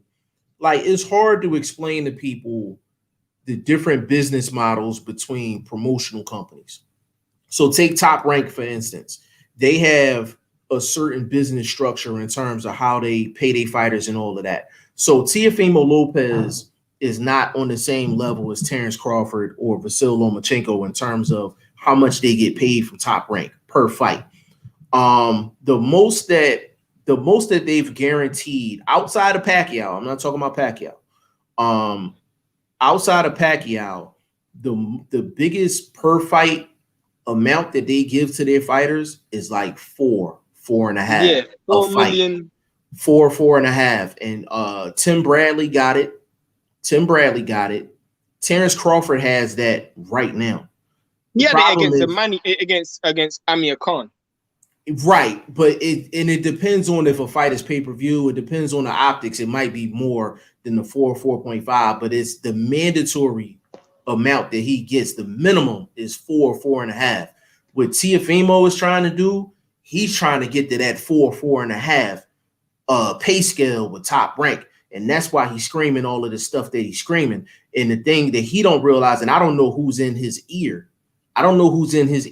But I'm like, you can't be talking that shit with Bob Arum and you got 3 years left on your deal. The reason, but it's obvious why he's doing it, because you look at it and you go, the George Kambosos fight, again, that's another fighter who is connected to Eddie Hearn, and you got Devin Haney, another fighter connected to Eddie Hearn. Eddie Hearn will put up the money for both fights. And if you look at after the Luke Campbell Ryan Garcia fight, they were speaking and he was basically begging for someone to put some money up. He literally was begging for someone to say, please put some money up for my fights. Because when he spoke to Eddie Hearn, he was like, I want 7 million for my next fight. And Eddie Hearn was like, yeah, that's fine. So he's begging for someone to buy him out of his contract. So he needs someone to put the money up. But as you said, Bob Arum's tight with that paperwork. He doesn't let an inch slip. Yeah, he don't let anybody slip. And then you got like PBC really just throwing money all over the place because they got a hedge. But their fighters aren't active. Yeah, they're not active, but PBC has a hedge. No, they throwing that money though. I don't think them fighters getting paid like that with that inactivity and shit. That's why they getting back in the ring looking all fucked up and shit, looking like they strung out a little bit. The thing is, I ain't lying, bro. It's been some bullshit lately, bro. Hey, man, y'all tell me what y'all think about Big Charlo out here ducking the fade. Like, I call it how I see it. We say Canelo put up all these obstacles, and man, what the fuck this man out here talking about vaccines and talking about, well, if this gonna be a fight, catch weight. You talking about the Benavidez situation? The Benavidez situation. I'm just saying, boxing in a bad state right now. Is these dudes at PBC really getting this money? And I think, bro, like, it makes sense for any businessman. Al ain't just giving money away, bro. Like some of this shit got pretenses. Now, if you want to get this dollar, you want to get your ass in there, and they thinking, no, I feel like I'm supposed to get paid this much. They talking about, well, you would have if you would have fought at this rate going up, but since you took basically advanced you some of your money from this pay-per-view, this fight that we know what it's gonna grow. Other than that, they ain't just giving money away. Like niggas be saying, go to PBC, they got the money. PBC offer, and you see they go somewhere else. It ain't because they offering more money. Well, I think the problem is, I think PBC is paying the money. It's the fact that they got. It's the guarantees. But I'm saying that's where it's at. They probably got the bigger guarantees. I don't see nobody giving out more money than them boys over there. They trying to get the fighters. They need it. They got the bag. So when you looking at cats up here talking about give me, like you got Adrian Broner going over there talking about give me $10 million to fight Devin Haney. These niggas going to ask, bro. They asking niggas to pay the bag. And my whole thing, when I was saying, bro, like Gary Russell and Devin, niggas was talking about, well, y'all gonna have to like Devin them, Eddie Hearn them gonna have to come up with the money. Why Al Heyman ain't gonna pick it up? Why the PBC ain't picking it up? And I ain't going against the PBC or nothing like that. I'm just saying, open up your eyes. They ain't picking up all these fights, y'all. There's a lot of fights that should be picked up. And I'm saying it's because of the money. It's because of the money. It's time to put up. It's time to put up. I'm gonna say something that you probably won't even like when I say this. You might not like just say it. But I feel like that might have a part to play with why they were so easy to let the Wilder situation run out. I didn't think it was Wilder's fault. I just thought that whoever was in charge of his contract, for them to let it slip to that and get that far down, I just feel like they just didn't want to put no more money up. That's my personal we can go even. Hold on, because I came up with that conclusion at one point. We gotta go deeper than that. We think that okay, when who got fired? Lou DiBella. When Lou DiBella take Wilder over there to the zone to do the contract, they were furious. But to keep Wilder, what did they do? They said they supposedly match it. I say, what if this man got a clause in the contract he had to be the champion? So my whole question is, until he tells me it's somebody on his team except for trying to point at motherfuckers around, my thing was this: if he got played, Wilder's lying, or his team, somebody in his team fucked up. Because you telling me Al Heyman finna let 30 million go down the drain. One of the biggest fights in boxing right now. It got to a point that it was bigger than motherfucking AJ and Wilder. Yeah. Yeah, but this goes back. That's hard for me to believe. That's hard for me to believe, Shane, that Al Heyman gonna let the biggest fight in boxing fall through. Jeff said this, I think it was last year. He said, what cash cow does PBC actually have? And when you think about it, they actually don't have one. And that's the situation why they're in. Like every other company kind of has someone that's generating a large sum of money. And PBC don't have that cash cow. I mean, they do have guys making a lot of money, but I mean Canelo type money. I mean AJ type money. That's what I mean. Yeah, I mean, as far as that's why I always ask people. Like I ask people, man, is PBC? I'm like, is it Wilder or is it Spence? Because I'm like, Wilder's the one that actually brings the bag. Wilder's the one that's bringing the bag, not Spence. Like people talk about Spence pay-per-view numbers and things like that. All of that is cool, but a lot of Spence stuff is like structured. Him and Mikey Garcia, that's structured. Like him and Danny Garcia. Danny Garcia was bringing a lot of. That name brings in a lot of sales. Like with Wilder, it didn't matter who he fought. He was bringing the bag. Like you know what I'm saying? Like when you get offered $100 million. You bringing in the bag. You know what I'm saying? Even though they didn't take it, or like you said, King, like they, somebody fucked up. No, Lou DiBella shouldn't need. No, the whole thing. Lou DiBella got fired after that shit, and the whole thing was Lou DiBella came out spoken. He said, "My job is to do what's in the best interest of Deontay Wilder." I feel like me not sitting down having that meeting wouldn't been in the best. So he said he got fired for not being a company man. The PBC was like, "Fuck, why did you go take him over there? Now we gotta pay him this money," type shit early, or whatever the situation is. So if we saying Wilder was fucked over, we looking at Mark Breland that was some. I'm saying a whole bunch of this shit ain't making sense. Yeah, But what'll make more sense to me if a Stay nigga fucking ready's in the somebody comments, over by the way. Stay and it's ready's gonna in be the the big comments. homie. oh, hold on. I gotta get to my bro real quick. Hold on. Let me get through these comments real quick because we got a couple of them. D Hodges, Devin needs to fight Nakatani. Let's see. A name on his resume. Nakatani beat Verdejo. He got a name now. I agree with that. English guy. Of course, I had Marquez winning the third fight. My point is that it took a fighter of his caliber 40 plus rounds to land that perfect shot on Manny to finish him. I see what you're saying, bro. I see what you're saying. English guy. Haven't seen anything from Ryan to say he can do that anyway, in my opinion. He also said gonna call it a night. Good talk. English guy, we appreciate you jumping on, bro. Really appreciate you. D Hodges stopped him after getting KO'd twice. Respect Nakatani. Facts. Definitely. My bro Stay Ready Boxing. What's going on? He said, what's hood, my fam? Wait, Spence do bring the bag. I can refute the Mikey being a draw. He's a draw in Texas, but let's see what else he said. Earl brings the bag, but at the point of Wilder, he was never bringing the bag like Yeah, Wilder. compared to Wilder, like I wasn't saying Spence wasn't bringing the bag at all. Hold on. Mikey didn't have the numbers he had till he fought Spence. I'll get to that in a second. And Danny was the only fight that had the cachet. Let me respond to that. Oh, he put something else too. Porter didn't even bring in those type numbers before Spence. And Texas going by Texas fighters fights and show up to their fights. That's why the venues sell out. And he also said he don't bring it like Wilder, but he brings the bag. He's number two. I mean, he's number two in PBC, for sure. So a lot of things that the reason why I stay ready with even bringing up this topic was because we're talking about like the financial back end money and the promotional structure of these companies. And the reason why we were speaking about Spence and Wilder was because we were just making the comparison between Top Rank and PBC and how PBC have been paying these fighters and how Al Haymon is basically managing the money by a lot of fighters not being active. Obviously, like Spence obviously had a car accident, so that's different.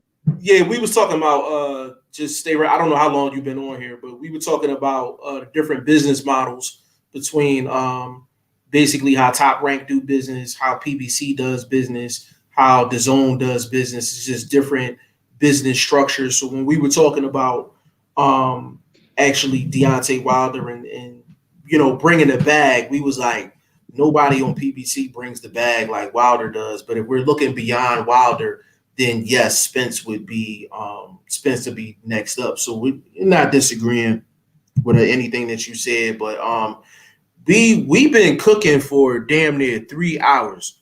So what we gonna do is this is definitely the dopest live we've done for a while. Yeah, this has been the dopest one for a while. So what we gonna do is King Louis, good brother, we appreciate you jumping on, man. Like it's been all love and family from day one, man. King Louis, give them your YouTube channel, man.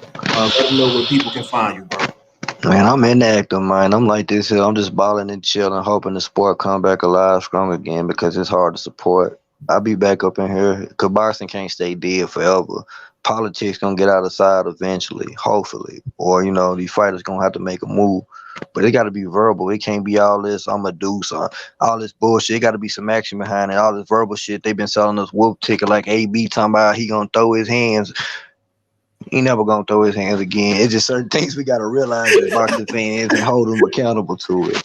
Right. But, appreciate you, man, for having a conversation with me. Hey, bro, Shane, listen. boxing vlog, love, man. Hey, listen, man. You may be inactive, man, but you always got an open seat over here, man. So whenever we jumping on live, man, send you the link, man. You come right on in, man. You family over here. So already, man. Appreciate y'all. Appreciate you, bro. All right, bro. Already. Oh man, it has been an absolute pleasure, bro. This has probably been the longest live we've ever done, outside of us using the mirror and shit. So, Vlog, give them your social media, man. Give them your YouTube and all that good shit. What'd you say, bro? Man, BoxingFirst Vlog, man. We all over, man. TikTok, you know we heavy on IG, heavy, extra heavy. You know what I mean? Keep subscribing, comment, liking. You know what I mean? Support the vibe. It's all about boxing. Absolutely. So, Shane, give them your social media real quick. I'm Shane, the number one. What I would say to everybody who's watching is keep your eyes on the channel, because there's going to be a lot of, not changes, but steps in the right direction. You know, definitely big steps in the right direction from everybody, like everybody on the panel. Jeff, Blunt, well, to me, you'll always be Blunt. So, Jeff, Blunt, there will always be some big steps. And basically, just keep your eye on what's happening. I'm telling you, literally, the trajectory that we're going is only up. So, keep your eyes on it, man. Yeah. And of course, you know, G5 TV on YouTube, G5 Jeff TV on Twitter, on Instagram, G5 Jeff TV, Facebook is G5 Jeff TV. Basically, we got a lot of things cooking as far as the channel is concerned. It's really just taking it to the next level. So basically, we're not going to tell you who. And Vlog, I'll call you after we get off this live. I'll discuss it with you. Shane, you already know. But we have some interviews coming. Hopefully we can get them done this week or early next week. But we got a couple of surprise guests that's going to be coming on the channel. That's going to be very interesting. And we don't just cover the big time fighters. We cover the guys that just started their careers, guys that may not have the greatest records. We cover absolutely everybody. So we got a couple of surprises for you guys as far as interviews are concerned. And that'll be the first time. Now, of course, we've done them on the bat phone and all that, like you heard the phone interviews, but we're going to actually have people in the live doing interviews on the live. Keeping the comments coming in. So keep the comments coming in. Yeah, definitely keep the comments coming in. And when you see us live, man, share the live. Share the live. Because you see, as I always say, it's not about the numbers, it's about the impact. And again, Vlog, I'm gonna call you afterwards because something happened a little earlier today. But I'll definitely what was that? You know who started following me. Oh, okay. Yeah. So Vlog, I'll call you immediately after the live. My bro Bruce Goals, he in the building. What's up, Bruce Goals?